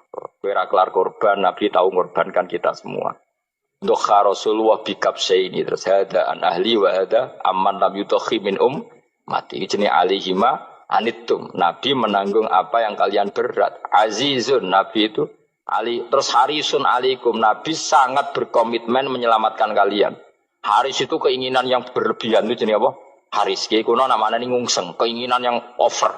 Nabi itu sangat berkeinginan kita ini maslahat. Terus bil mukminina raufur. Allah yang super saja kalau nyebut nabinya nyifati sebanyak itu. Ada ayat lagi misalnya, Rabbana wab'ats fihim rasulam minhum yatlu alaihim ayatika. Muhammad itu siapa? Seorang rasul yang membacakan ayat-ayat Allah. Wa yu'allimuhum, seorang rasul yang mengajari mereka alkitab wal hikmah. Wa yuzakkihim, seorang rasul yang membersihkan akhlak-akhlak kita. Jadi artinya Allah punya tradisi kalau nyifati rasul itu banyak. Juga nyifati orang-orang sekeliling rasul. Makanya menurut saya madhab Syiah itu enggak pas. Karena Allah kalau nyifati Rasulullah itu jika nyifati orang-orang di sekeliling Rasulullah, dan itu dengan pujian, yaitu Muhammadur Rasulullah walladzina ma'ahu asyidda walal kufar ruhama'u bainahum tarahum ruk'an sujada yabtaguna fadlan minallahi warid wa nasimahum fi wujuhim min atharis sujud. Itu kan panjang sekali, dan orang-orang sekeliling Muhammad adalah begini. Kayak apa Allah muji para ashabu Rasulillah? Masa kita ikut kelompok yang menghina ashabnya Rasulillah? Makanya kita tetap madzhab ahli sunnah wal jamaah, yaitu mencintai semua sahabat. Karena Allah saja yang Tuhan mensifatinya dengan sehormat itu. Mensifati ashabu Rasulillah. Disifati orang-orang yang saling kasih sayang sama orang mukmin. Tarahum ruka'an, sujud dan komitmen hidupnya untuk rukuk dan sujud. Simahum fi wujuhim min asari sujud. Sudah asari sujud harus diterjemah, nanti sensitif. Cuma setahu saya asar sujud itu nanti setelah di akhirat orang sering sujud itu jabahnya itu ada nurnya. Tapi kalau ada yang nafsirkan asari sujud itu warna tertentu ya semboy. Itu sensitif. Yang jelas asari sujud itu ya sudah seperti itu. Seneng kamu kok kasut. Kowe nyen provokator, nak ono apa ya? Ada hal yang begitu terus mau berlebihan. Teke ya khisimun. Aku ora ada kepentingan pokoknya ayat si mahum fi wujuhim min asaris sujud, bahwa dalam jabahnya itu ada asaris sujud. Itu masyhur kan, saya terangkan ya, tapi gue jauh sensitif loh, biasa wae. Suatu saat Rasulullah itu ngendikan begini, nanti saya kata Nabi akan nyafati kalian semua. Sahabat-sahabat tanya, ya Rasulullah dengan sekian miliar orang bagaimana kamu mengenali kita? Saya ulang lagi, suatu saat saya nanti akan nyafati kalian, karena saya kenal kalian. Maksudnya di akhirat. Ya Allah, di akhirat. Terus sahabat tanya, ya Rasulullah bagaimana engkau mengenali kita, sementara nanti di akhirat bermiliar-miliar orang itu. Terus Nabi ngendikan gini, jika kamu punya unta dengan tanda tertentu, saya ulang lagi, jika kamu punya unta punya tanda tertentu, dalam jidatnya ada begini, dalam tangannya ada gini, dalam kakinya ada gini. Maka apa kamu bisa membedakan untamu dengan unta orang lain? Ya bisa ya Rasulullah, karena unta kita khas. Misalnya kaki depannya ada putihnya, kaki belakangnya ada putihnya, dalam baduknya ada putihnya. Kata Nabi, inna ummati yut'auna yaumal qiyamati hurran muhajjalin min asaril wudu. Nanti umatku, nanti wajahnya juga bersinar. Tangan kakinya juga bersinar. Jadi asar itu saya pastikan secara riwayat itu akhirat. Maksudnya tentang akhirat. Tapi bahwa yang di dunia ada yang memulai asar itu nggih monggo mawon. Loh itu bagus kan, artinya ekspresi percepatan. Enggak apa-apa loh, daripada kok kowe ra jelas ini gitu. Maksudnya ya orang ngetok kowe pancen jarang sujud tenan lho. Wis ora usah sensitif, tapi yang jelas ya nanti. Ya soben kiamat ruang samu. Nanti hisab itu nanti kalau hitung hanya sekitar 3 jam. Hisabnya sak dunia itu hanya sekitar, karena malaikat itu tidak kesulitan sama sekali. Tak warai ya. Ini enggak akan salah saya dalam hal ini karena riwayatnya sahihah. Kenapa hisab itu hanya butuh rubu'un nahar, 1/4 dari siang enggak? Anggap saja siang itu 6 jam atau 12 jam itu aja terserah. Kalau 12 paruhnya kan 6 ya. Seperti 1/4-nya berarti 3. Itu gini. Jadi nanti di mahsyar itu kan yauma tabyaddu wujuh wa taswaddu wujuh. Yaudah yang kafir itu kelap, hilang. Wajahnya, tubuhnya semuanya gelap. Yang mukmin itu semuanya terang. Jadi sudah yang tabyaddu wujuh wa taswaddu wujuh otomatis terus nyingkap. Terus pergerakannya itu delala yang tabyaddu wujuh itu ke kanan. Yang taswaddu wujuh ke kiri. Maka kamu jangan punya sinar yang kelap-kelip. Nanti kena bego yang karena nggak jelas tadi. Maka kamu harus sinarnya yang sejelas-jelasnya. Ghurran muhajjalin min asarin. Bila perlu nur kamu sampai menembus langit saat itu. Makanya ketika orang mukmin sudah nurnya ada di muka, ada di tangan, masih ngendikan Rabbana atmim lana Nurona karena takut masih kena bigo tadi. Karena kalau hanya wudhu tok, sikil tok kan bayangkan di miliaran orang kan bisa agak kelihatan. Tapi kalau nurnya sampai nembus langit kan itu siapa kok nurnya sampai kan malaikat langsung tahu. Lane hafal Quran, alim kan insya Allah nurnya itu. Sama zaman itu masih berdoa Rabbana atmim lana, sempurnakan nur kami. Karena nanti identifikasi malaikat berdasar tadi kalau ada nur berarti diletakkan ashabul yamin, kalau enggak ada nur ashabul shimal. Nah malaikat yang dibawa bigu itu kira-kira detail enggak? Dugaan saya kalau kelap-kelip pasti kena simal. Wah ini partai kiri mesti kan ngene. Pemenang sing wudune mau dulit sirah tok sithik. Karena anak mazhab Syafi'i. Sebetulnya meskipun itu sebaiknya kalau basuh sirah itu kabeh ben ora kelap. Mana aneh pepesah terus dulat-dulit tok. Oh iku soben ya itu. Kelap-kelip. Ya sudah ya. Setelah itu kata ngendikane pangeran yu'raful mujrimuna bisimahum fayukhadu bin nawasi wal aqdam. Orang-orang pendosa kelihatan maka diletakkan di kiri. Nah sama yang orang-orang baik simahum fi wujuhim min asari. Jadi ayat itu jelas tentang akhirat. Tapi kira usah terus provokasi. Seneng kamu kok ya khisimun maksudnya provokator gitu. Jadi nanti yang mukmin jelas nurnya. Lah nur ini nanti dengan kadar iman kamu, perilaku kamu. Ada yang kelap-kelip, ada yang... Nah yang kelap-kelip ini orang kena bigo itu tadi. Nanti setelah kena bigo ikut ashabis simal, yang kelap-kelip disortir lagi, malaikat yang bagian detail kan ada nanti. Nah ini terus ditubir neraka. Yang kafir benar-benar neraka, yang ini ditubir neraka. Nah, itu nanti ini yang ngel-ngelo kanjeng Nabi digoleki ya ini itu. Lane sakit kanjeng Nabi, lane ana kiai saleh darani nek iso saleh dhewe sakit Nabi mergo terus goleki ndi umatku sing kelap-kelip dicari di syafaat. Ya, imma langsung dituruti Allah wa imma diumbasik ning neraka. Ya terserah rencanamu piye kon aku kowe. Tapi yang jelas apa? Kiamat itu cepat sekali karena tadi ada identifikasi tadi. Makanya hanya cukup 3 jam karena tadi yang jelek kelihatan jelek, yang baik kelihatan baik. Makanya cepat. Ya araful mujrimuna bisimahum, orang pendosa dikenali lewat alamatnya yaitu taswaddu apa? Wujuh. Kalau orang baik dikenali lewat tabyadu wujuh. Nah terus setelah nyingkir, ini ngono tak warai kiamat. Setelah nyingkir, itu faduri babenahum bisuril lahu bab. Setelah tersingkir tadi, terus lalu ada pintu penghalang, pintu pemisah. Nah pintu pemisah tadi yang sisi kanan langsung jadi surga, yang sisi kiri jadi neraka. Itu disebut faduri babenahum bisuril lahu bab batinu fi rahmatu wa dhahiruhu min kibalihil adab. Yang pintu arah kanan otomatis wilayah surga, yang pintu kiri otomatis wilayah neraka. Nah problemnya ketika penutupan pintu itu dah yang kelap-kelip itu katut kemana ini yang makanya kamu jangan malok partai yang apa kelap-kelip yang nggak jelas itu koalisi kemana ya. Kalau partai besar kan iso nyalon presiden, partai kecil ini kan ikut mana ini kan? Sing sangi sore 1%, 2% ini kan repot. Loh, coba misalnya nur kamu 2%, berarti gelap kamu kan 98%. Kira-kira malaikat mengkategorikan kemana coba? Ayo jawab.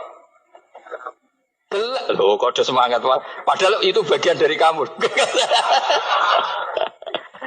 Kalau satu tubuh itu sinarnya hanya 2%, kira-kira kategorinya itu partai gelap, partai terang. Waduh semangat kok ya dulu. Berarti kegaruk kemana? Kiri. Tapi bisa saja malaikat cara berpikir gini. Tapi kok ada cahayanya ya? Padahal kata Allah, yang bercahaya ashabul yamin. Kan nggak ada bilang cahaya terang. Bisa saja malaikat, alhamdulillah berpikir begitu. Ya nanti kita rayu saja supaya berpikir ini kan yang penting ada cahaya. Kan Allah tidak bilang terang apa kelap-kelip. Ya mungkin saja asal ada cahaya dikategorikan lahu nur, punya apa? Nur. Tapi yang jelas saat itu pun yang sudah punya cahaya masih berdoa Rabbana atsmim lana nurona. Ya Allah saya mohon sekali nur-nur kami sempurna. Jadi ini saya bantu teman-teman yang hafid-hafid supaya tahu maknanya ya. Dan yang nggak hafid ya dengar ya. Kalau nur itu penting. Makanya Nabi itu kayak apa? Nabi itu orang super. Itu kalau ngendikan qawamat al min fauqi nuran wa min tahti nuran wa an yamini nuran wa an simali nuran, sampai terakhir Nabi masih mendoa untuk dirinya waj'al li nuran, dan semua tubuh saya jadi nur. Nabi sudah gitu kan. Ya Allah, jadikan sisi depanku nur, belakang kami nur, kanan nur, kiri nur. Terakhir itu apa? Waj'alni nuran, dan doa semoga semua tubuh saya jadi nur. Itu termasuk doa yang sering saya baca. Karena saya takut kelap-kelip tadi, ini bahaya ini kalau malaikat. Saya tidak tahu cara berpikir malaikat tadi. Apa ngitung 98% maka dikategorikan apa? Gelap. Apa dihitung nurnya saja? Wong instruksinya Allah kan yang ada nur ashabul yamin. Meskipun kelap-kelip kan punya nur. Saya tidak tahu nanti ikut 2% ikut mana kalau di partai koalisi itu. Ikut yang menang biasanya, ikut yang apa? Ya paham ya, makanya saya mohon. Kalau wudhu itu usahakan sempurna, terutama wudhu sholat. Kalau nggak wudhu sholat, itu sebaiknya nggak sempurna. Supaya ada bedanya wudhu sholat sama wudhu tidak sholat. Rasulullah itu masyhur gitu ya. Rasulullah itu kadang tawad doa wudhu'an khafifan. Wudhu yang sederhana. Yaitu hanya sekali-sekali dan tidak sempurna. Ketika ditanya as-sholat ya Rasulullah, tidak. Misalnya saya habis makan, mau tidur, biasanya ya wudhu. Tapi tentu tidak perlu sesempurna kayak wudhu sholat. Biar ada bedanya. Rasulullah juga gitu. Beberapa kali beliau wudhu, tapi tidak sesempurna wudhunya untuk sholat. Masyhur itu di riwayat itu. Tawaddu'a wudhu'an khafifan duna wudhu'ihi lis sholat. Tapi kalau wudhu untuk sholat, asbaghal wudhu, menyempurnakan wudhu. Jadi supaya ada bedanya wudhu sholat dan wudhu tidak sholat. Keyakinane jenengan itu wajah niku aurat boten, wajah wong wedok. Ayo, sing ayu sing elek kan. Ayo, aurat ta ora? Nggih kan. Jadi lucu, makanya saya itu pernah survei semua kiai-kiai alim niku nate kula tangkleti, nggih sing alim. Indonesia iku ulama iku prakteke iku intikal madzhab, tapi tetep muni Syafi'iyah. Nah cara madzhab Syafi'i, wajahe wong wedok iku aurat kharijah salat. Jadi wong wedok nak salat iku wajahe gak aurat, tapi di luar salat aurat.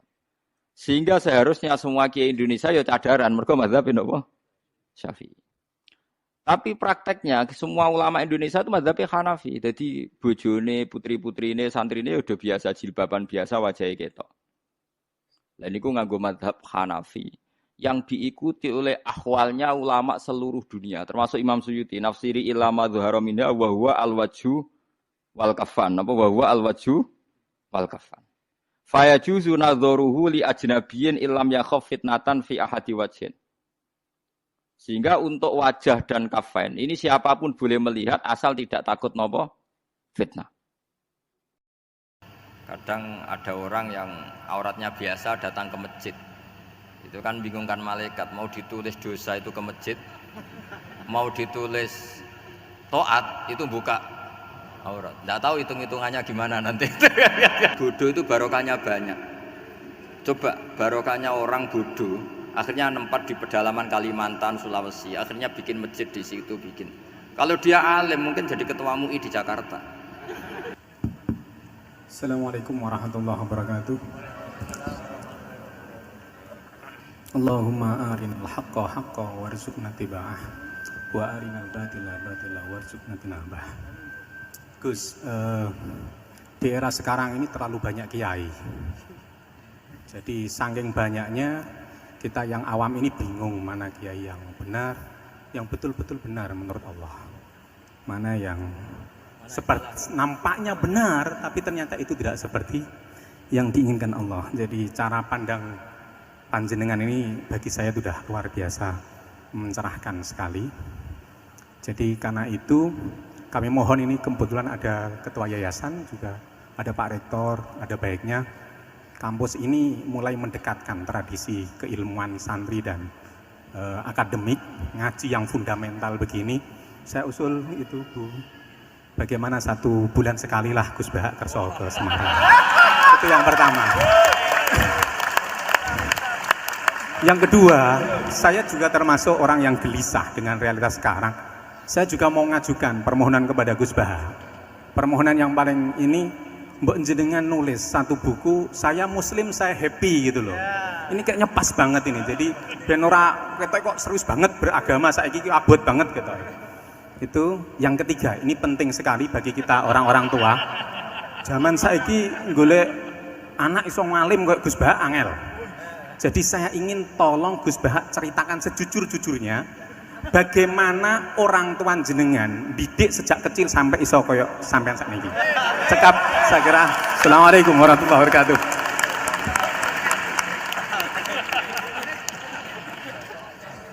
Yang kedua, monggo. Mohon dibantu mic. Assalamualaikum warahmatullahi wabarakatuh. Gus Bahak, kula badhe tangklet. Jangan kayak ini ya.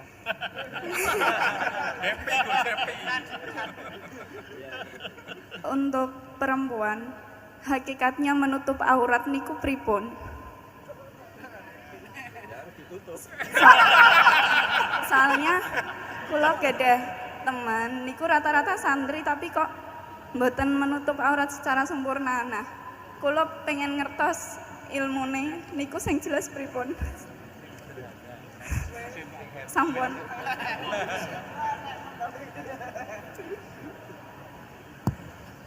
Ini sudah normal ya, pakai ini aja. Ini jawab yang Mbak dulu yang gampang gitu.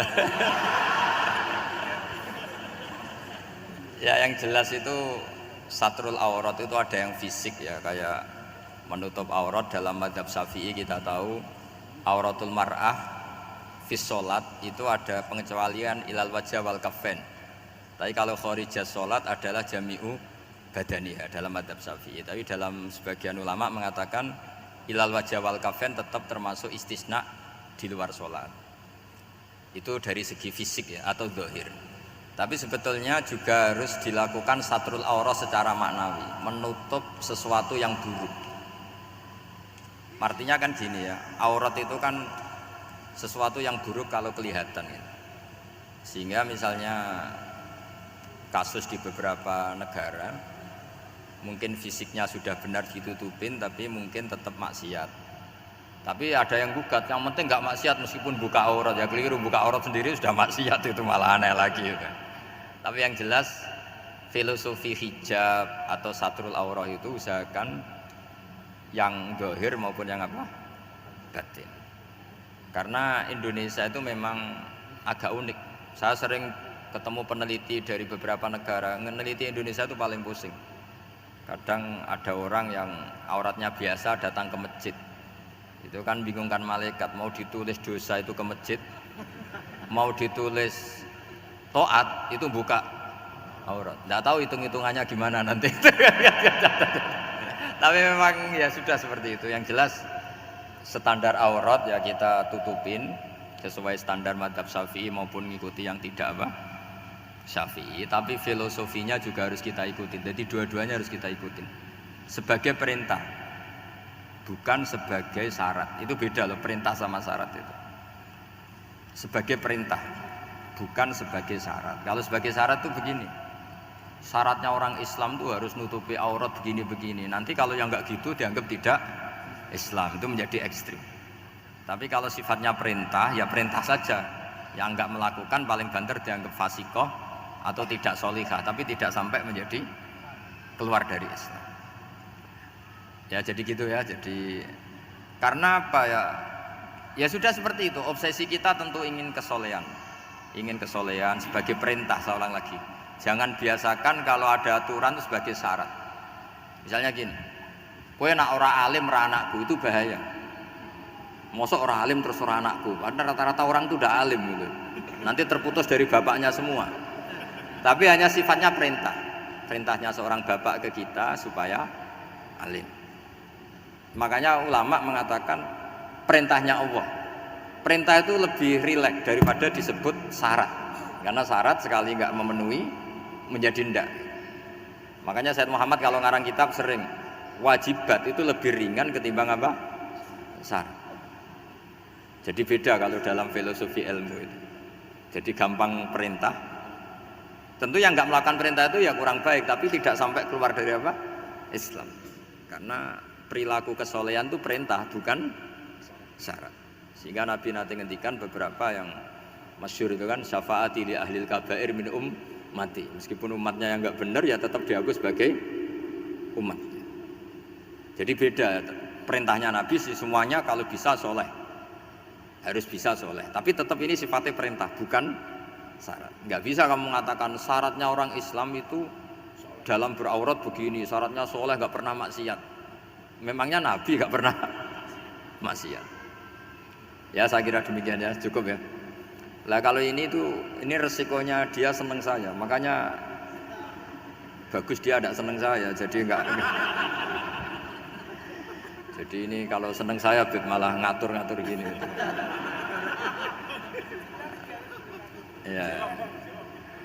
Terus soal ngaji di sini tiap bulan itu jelas tidak satu rutin, karena kalau sampean sopan di mana-mana ngaji itu datang ke kiainya.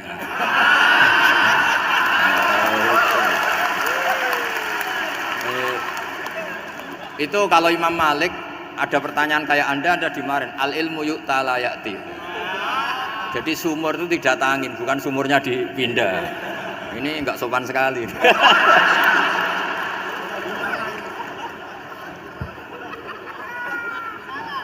Terus menyangkut orang tua, kenapa saya alim, itu juga enggak boleh dijawab. Rata-rata orang itu udah alim, masa orang tua seluruh Indonesia salah? Itu ada hikmahnya sendiri. Saya kali-kali ngaji, bodoh itu barokahnya banyak.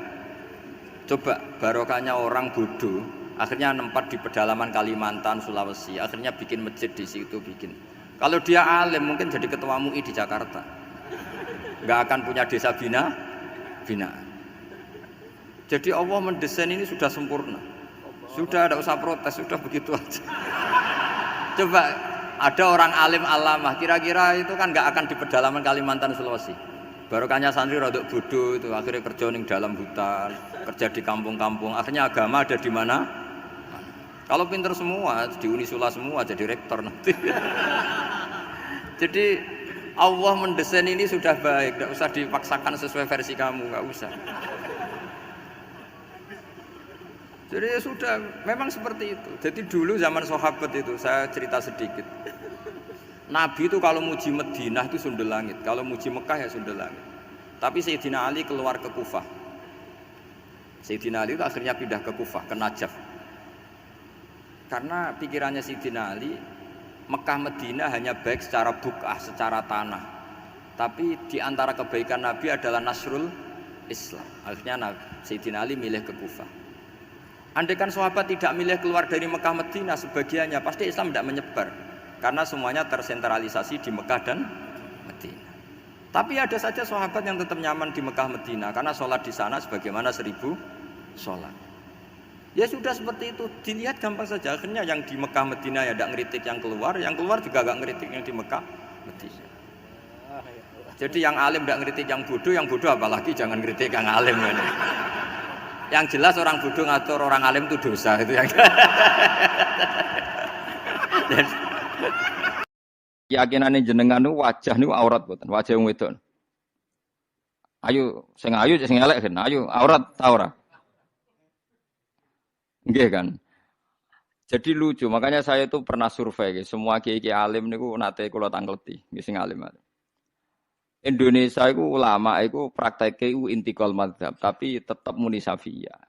Nah cara madzhab Syafi'i wajahe wong wedok iku aurat kharijah salat. Jadi wong wedok nak sholat, iku wajahnya gak aurat, tapi di luar sholat aurat.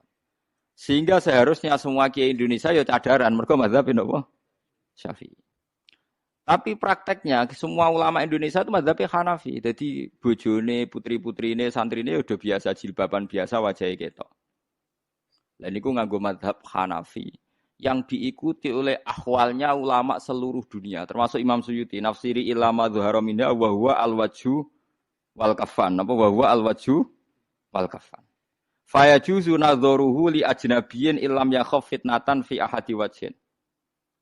Sehingga untuk wajah dan kafain ini siapapun boleh melihat asal tidak takut napa fitnah.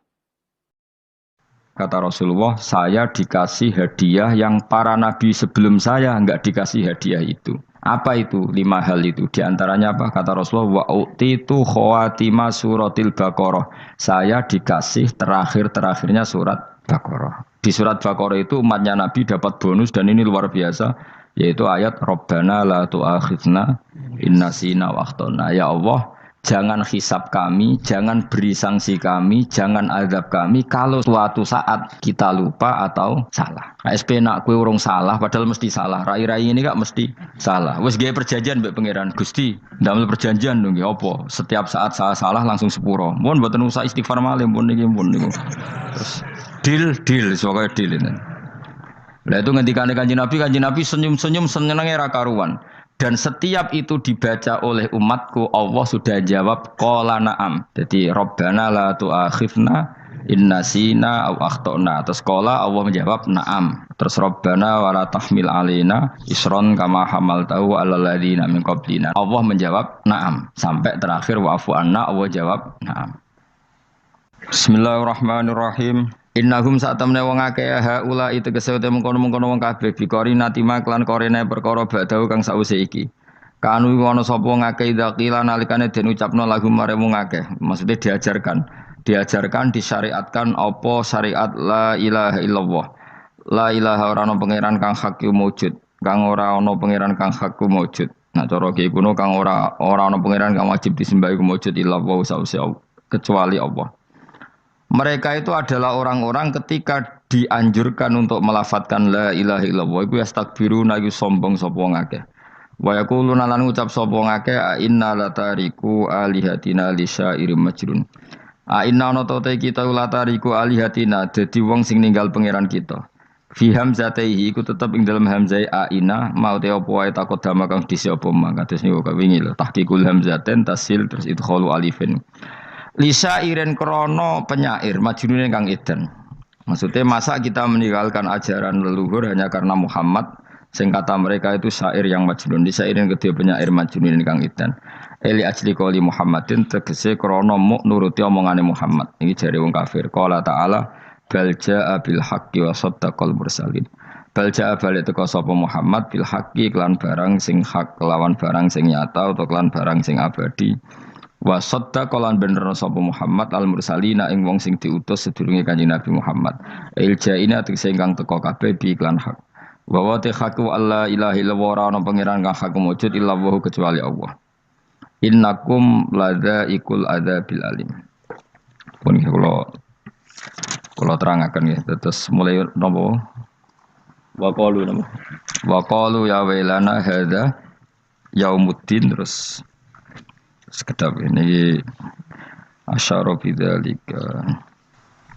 Mun kula terangno kiamat iki, soal kiamat itu seru, ora usah ndelok. Nggih, kiamat itu seru, ora usah ndelok. Anjing ben kiamat itu semua orang dihisab, termasuk sampean-sampean bareng dihisab. Pertama sing dijaga jelas salat. Jadi kalau masalah ibadah mahdhah itu salat, nah masalah sosial itu asal tidak saling bunuh.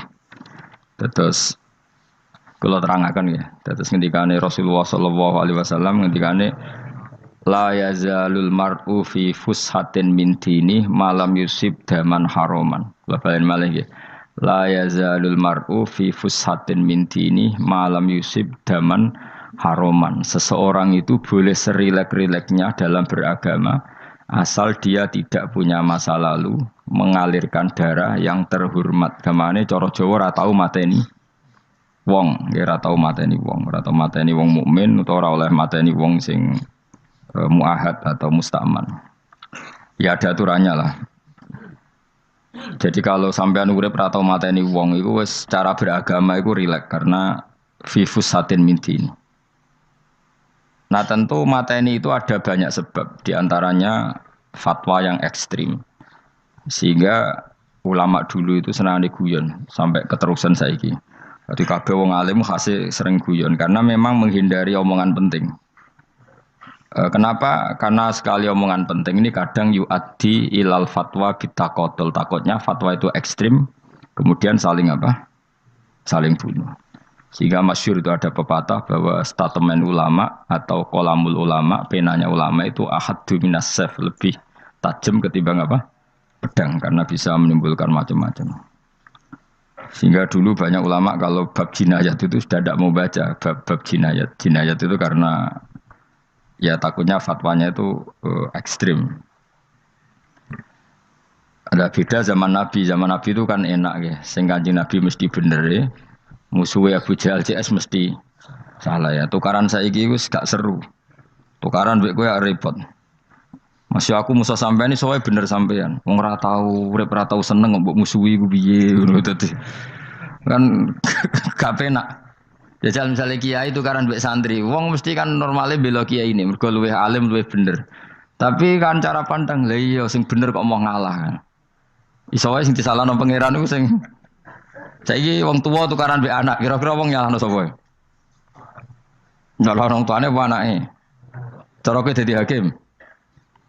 Wong tuwa kok wani anak, kualat ngono ya lucu. Ini kan anak kok wani wong.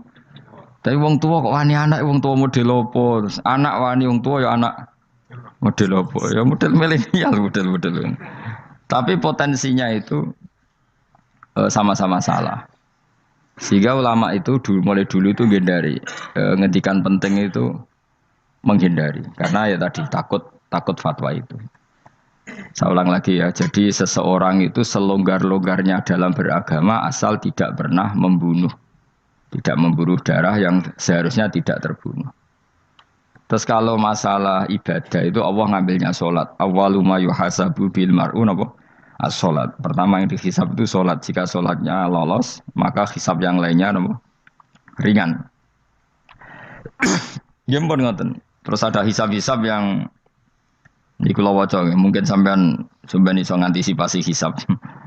Nah, jadilah tazulu qadama Adam atau qadama ibni Adam yaumal qiyamah hatta yus'ala an arba'in. Pertama ditanyakan dari sifat mudanya, dihabiskan untuk apa, umurnya untuk apa, hartanya dari mana, setelah mendapat untuk apa. Terus wa an ilmihi madza amila bihi, terakhir setelah mendapat ilmu itu apa yang dia perbuat. Mulane ada orang tok ilmu tidak ditakoki wae pangeran ora apa takoki. Ilmu iso nglakoni, mboten gadah ilmu ya Gusti. Terus serepet sampeyan. Dunya mboten gadah dunya. Lha apa ning dunya nggih ngentosi mati sing mon-mon niku aman apa? Sebab itu orang fakir itu masuk surga lebih cepat timbang orang kaya kacek pinten 500 tahun ketakoki. Dia apa mboten gadah napa-napa. Iso ngaji mboten. Jadi gak perlu pertanggungjawaban mereka napa sekacau kan. Nah, sementing kalau terangno ngeten ya. Iki penting rungokno. Mahsyar iku maknane iku nggon giringan. Terus kiai kuno maknane bayangno nggon mahsyar iku maknane tempat dihalonya semua manusia. Terus mauqif itu tempat diberhentikan, napa? Tempat diberhentikan. Terus di situ Anda innahum mas'ulun, mereka semuanya ditanya, dihisab. Semuanya dihisab. Terus ngendikane Kanjeng Nabi, hasibu anfusakum qabla an tuhasabu. Menghisablah diri kamu sekarang sebelum kalian semua dihisab. Sehingga potensi kita ini umat Islam utamanya sing tahu ngaji-ngaji ini, sampean semua dihisab ini kemungkinannya kecil. Karena ketika kowe ning donya sampean sedanteni kan biasa wis donga robbana zulamna anfusana. Jadi ya Allah, saya ini benar-benar mendolimi diri kita sendiri. Karena tujuannya hisab itu taubah. Taubah itu mempermalukan mereka di depan umum. Saya ulang lagi ya. Jadi semua hisab itu taubihan, mempermalukan mereka di depan umum bahwa mereka orang yang buruk. Sementara kamu di dunia sudah sering ngaku orang buruk. Selain ya wis wong akeh, maksud ini kan cerita. Jadi kayak ngakuin apa Robbana zalamna anfusana. Sehingga ngendikane Kanjeng Nabi sebuti hasibu anfusakum qabla an tuhasabu. Menghisablah diri kamu sendiri sebelum nanti kamu benar-benar dihisab. Sehingga umatnya Rasulullah itu kemungkinan kena hisab itu kecil sekali karena tadi sudah terbiasa menghisab dirinya sendiri. Apalagi kita, kata Rasulullah, saya dikasih hadiah yang para nabi sebelum saya enggak dikasih hadiah itu. Apa itu? 5 hal itu. Di antaranya apa? Kata Rasulullah, wa utitu khawatima suratil Baqarah. Saya dikasih terakhir-terakhirnya surat Baqarah. Di surat Baqarah itu umatnya Nabi dapat bonus dan ini luar biasa, yaitu ayat Rabbana la tu'akhidna in nasina wa akhtana. Ya Allah, jangan hisab kami, jangan beri sanksi kami, jangan azab kami kalau suatu saat kita lupa atau salah. KSP nak kue urung salah, padahal mesti salah. Rai-rai ini gak mesti salah. Wes gaya perjanjian mbek pangeran Gusti. Dalam perjanjian dong, apa? Setiap saat saya salah langsung sepuro. Mohon buatan usah istighfar malih, mohon niki, mohon niku. Terus deal, soalnya deal ini. Lah itu ngendikan Kanjeng Nabi senyum-senyum senengnya ra karuan. Dan setiap itu dibaca oleh umatku, Allah sudah jawab qala na'am. Jadi Rabbana la tu'akhifna in nasina aw akhtana. Terus qala Allah menjawab na'am. Terus Rabbana wa la tahmil alaina isron kama hamaltahu 'alal ladzina min qablina. Nabi Muhammad jawab, Allah menjawab na'am. Sampai terakhir wa'fu anna, Allah jawab na'am. Kemudian para kiai itu punya kiat supaya umatnya itu hafal itu. Terus jadi bahan tahlil itu masalah ya. Faminhum ya faminhum. Sing tahlil ya ora paham, sing kritik ya ora paham. Alhamdulillah itu mesti padha-padha ra kena hisab. Mergo padha-padha ora napa? Paham. Jadi ora ono barokah kok goblok wis barokah tenan. Mergo sing lakoni ya ora paham, sing kritik ora paham. Jadi kalimat yang di akhir surat Baqarah itu adalah termasuk hadiahnya Rasulullah yang tidak diberikan pada Nabi sebelumnya. Ini apa jenis? U'titu khawatima suratil Baqarah. Saya dikasih akhir surat Baqarah. Gini ku setiap doanya umat Nabi Allah jawab napa? Na'am. Jadi ya Allah la tu'akhidna, jangan kasih sanksi kita innasina au akhtona. Allah jawab na'am. Itu satu. Terus kedua, umatnya Nabi itu kalau dosa itu tidak perlu prosedurnya harus istighfar. Banyak amalan yang menjadikan diampuni. Misalnya kafaratul majlis itu lafadznya agak istighfar. Subhanakallahumma bihamdik misalnya. Dan banyak imatatul adza anit thoriq. Misalnya Nabi pernah cerita ada seseorang yang nakal, kemudian gara-gara menyingkirkan duri di jalan yang ganggu orang lewat, kemudian Allah memaafkan. Ada yang dimaafkan karena ngombeni anjing, macam-macam. Kemudian ngombeni santri, macam-macam. Sehingga potensi kita dimaafkan itu tinggi sekali karena ada sekian amal yang itu menjadi sebab ridhanya Allah Taala. Malah kalau dalam dunia wali itu ada seorang wali mau ngarang kitab, kemudian tintanya itu diminum lalat, dia membiarkan tinta itu sampai lalatnya sampai kenyang, kemudian gara-gara itu dimaafkan oleh Allah Subhanahu Wa Taala. Banyak sekali. Sehingga potensi kita dimaafkan tinggi. Terus turu sudah ada orang rasani wong enggak macam-macam lah. Wiku ya insya Allah di sepuro pengiran. Jadi orang wali, jadi wali mereka kakean apa? Turu. Ditakoki, kenapa kok turu wong wali? Mboten siap roh donya Gusti. Kenapa? Donya wis rusak tok, patok mboten roh Gusti. Lah iku ya mari swarga napa? Ya swargane wong turu ya kira-kira tok. Tapi jadi umat Nabi itu luar biasa. Makanya saya yang heran kalau ada orang alim bikin gerakan terlalu tenanan itu keliru. Biasa mawon. Turu ku ya ibadah, wae agar gak zina, gak maling, wae agar gak nglakoni dosa gedhe ini sanggep ae napa? Ibadah. Karena tadi Rabbana la tu'akhidna in nasina wa akhtana. Terus Allah jawab na'am. Sehingga kiai-kiai itu takut orang itu lupa terus dimodifikasi sedemikian rupa jadi wiridan. Tapi alhamdulillah kok banyak yang kritik. Jadi ya biar seimbang, no? Seimbang kepada alam demokrasi. Jadi kalau lagi kecewa ambek sing kritik, mereka insyaallah rapati paham masalah usul ini. Karena satu-satunya cara supaya orang paham itu pancen yo dijak latihan bareng-bareng. Gak ngono malah ra paham blas. Ya tapi tadi ya semua itu resiko. Zaman Nabi Sugeng ana ibadah sunat dilakoni terus, Nabi yo duka, kuwatire dianggap wajib. Tapi nak arah dilakoni blas Nabi yo duka, wong sunat ora tau dilakoni. Jadi sudah alhamdulillah sekarang ana sing ngritik, ana sing setuju biar seimbang no. Wong padha ora pahame wae napa? Padha paham. Padahal makna ayat itu luar biasa. Rabbana la tu'akhidna in nasina wa akhtana. Terus kedua, Rabbana wala tahmil alaina isron kama hamaltahu 'alal ladzina min qablina. Ya Allah, jangan beri beban kami sebagaimana Engkau memberi beban kepada orang sebelum kami. Dulu itu kalau ada orang yang salah, itu harus dibunuh oleh orang yang tidak salah. Liyaqtulal bari'u minkum al-mujrima. Supaya yang tidak salah membunuh yang salah. Sehingga ketika umatnya Nabi Musa menyembah anak sapi, ijel itu, Apa kata Allah? Fatubu ila bari'ikum faqtulu anfusakum. Kamu syaratnya tobat harus saling membunuh, yaitu orang yang terbebas dari dosa itu membunuh yang tidak dosa. Masyhur itu. Terus Allah mengirimkan mendung yang pekat terus gelap. Ketika gelap itu yang al-bari yang enggak dosa mengeksekusi yang dosa. Sekarang kan enggak, paling tangkap KPK. Berarti penjara mulai suka sisa korupsi jaga. Jadi penak lah pokoknya zaman akhir itu penak. Pemenang saya KPK ini mulai disoal jadi aman lah. Sebuah sing bener di aja nih ya sing bener ya pangeran. Misalnya rasa KPK lah nak takwa ya rasa korupsi. Kalau KPK dilemahkan nanti yang korupsi marah. Lah masalah orang KPK lah nak di pangeran kan ya aman karena korupsi. Kowe aneh-aneh wae. Kowe wong mukmin kok bakas ngono. Kowe sementing iku nak kowe wedi pangeran kan ra usah polisi, ra usah KPK, wis tetep ra usah dosa wong wedine mbek pangeran. Nah, kecuali ra usah pangeran ateis, lha iku masalah. Ya, tapi kan omongan ini gak populer, padahal bener. Nah, aneh. Jadi karep pemilu ngene, terbebas korupsi nek ana KPK, urip makmur nek ana menteri kemakmuran. Pokoke kabeh kowe mbok gantungno pejabat negara. Mengane tau hitam jeblok, sak jeblok-jebloke. Misalnya rasa sejahtera, saya menteri sosial harusnya gini-gini. Ngono korupsi salah KPK, ngono ono keamanan salah polisi. Senengane nyalahno wong. Gue sekali-kali nganggo tauhid. Nah ono adab iku mergo dosa yang sudah kelewat. Ya tapi kan gak mungkin ngomong bernegara gitu. Tapi atas nama iman bahasa kita seperti itu. Kalau atas nama bernegara emang kita butuh polisi, butuh tentara, butuh KPK.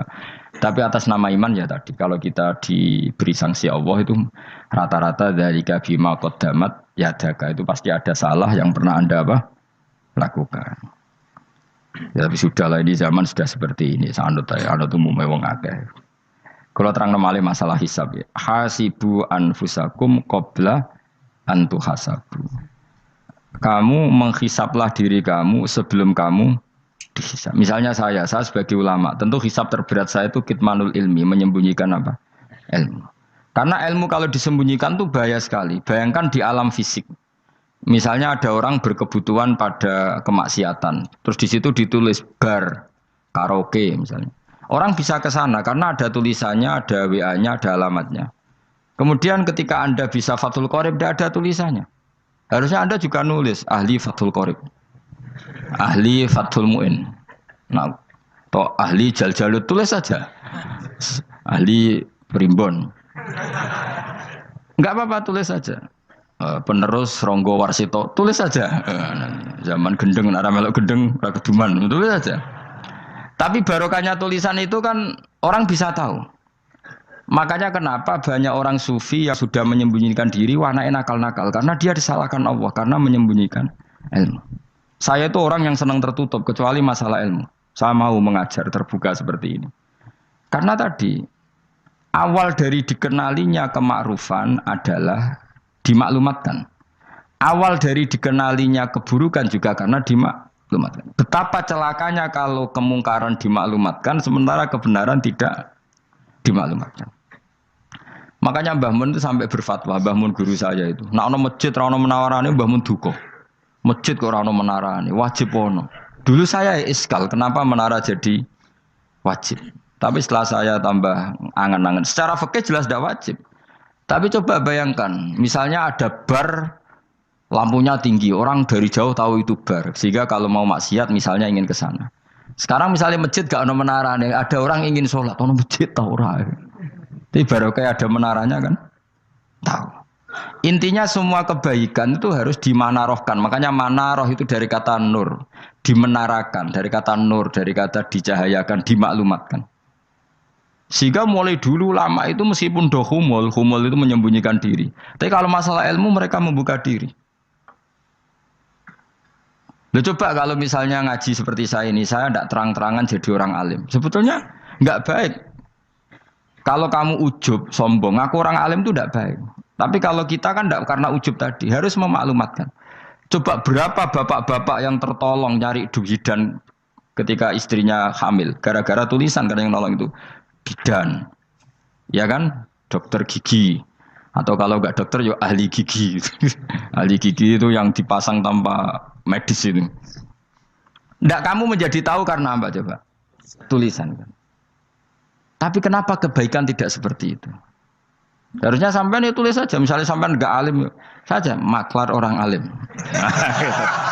Siap menyalurkan ke tempat-tempat orang alim. Coba TKI tenaga kerja itu. Mereka tahu Korea, Hongkong karena bisa penyalur tenaga kerja. Tulis saja rumah kamu penyalur ke orang alim. Nanti antar kembeduan. Kalau ada orang tanya, maksudnya gimana? Kalau butuh orang alim, tak antarkan. Oh ya sudah, itu kalau se-Indonesia, itu luar biasa. Jadi yang ngajinya dulu Fathul Qorib sampai bab sholat itu saja. Ahli Fathul Qorib sampai bab sholat. Tulis saja dalam kurung pemahaman pas-pasan. Enggak apa-apa. Lo coba dokter itu kan fair. Kalau ilmunya pas-pasan tulis dokter umum. Kalau dia merasa pinter dokter spesialis. Dan itu menjadi orang tahu. Tulis saya kan ke ahli saraf. Nah, lo buatan guyon itu betul. Makanya saya ini termasuk orang yang menyembunyikan diri. Tapi kalau bab ilmu enggak. Sehingga nyun saya ada sombong banyak gus-gus alim yang ngaji saya Jamul Jame, ngaji Mahali. Padahal itu kitab tersulit di pondok. Tapi gara-gara saya sering cerita, saya pernah ngaji Jamul Jame sama Mbah Mun. Saya pernah mentakriri kitab ini. Nya banyak yang ngaji saya. Kalau tanpa itu kan mereka tidak tahu. Ya sampean nggak apa-apa kalau menyaingi saya. Tulis saja di rumah kamu ahli Jamul Jame. Barang diparani ahli apa? Ahli jilid. Maksudnya kalau kitab kamu rusak bawa sini. Ya enggak apa-apa. Nah, sehingga syarat utama jadi nabi itu sebetulnya memaklumatkan diri. Ya saya ulang lagi. Pertama nabi jadi nabi syaratnya apa? Memaklumatkan diri. Sehingga pertama beliau jadi nabi naik gunung Sofa, kemudian ya maksara Quraisyin halummu ilayya, wahai orang Quraisy ke sini. Terus Nabi mulai manggil satu-satu, ya Bani Abdi Amanaf ke sini, ya Bani Fihir ke sini terus. Saya ini adalah An-Nadhirul Mubin. Saya sekarang diangkat jadi nabi. Terus Abu Lahab marah-marah, tabbannaka ya Muhammad alihada jama'tana.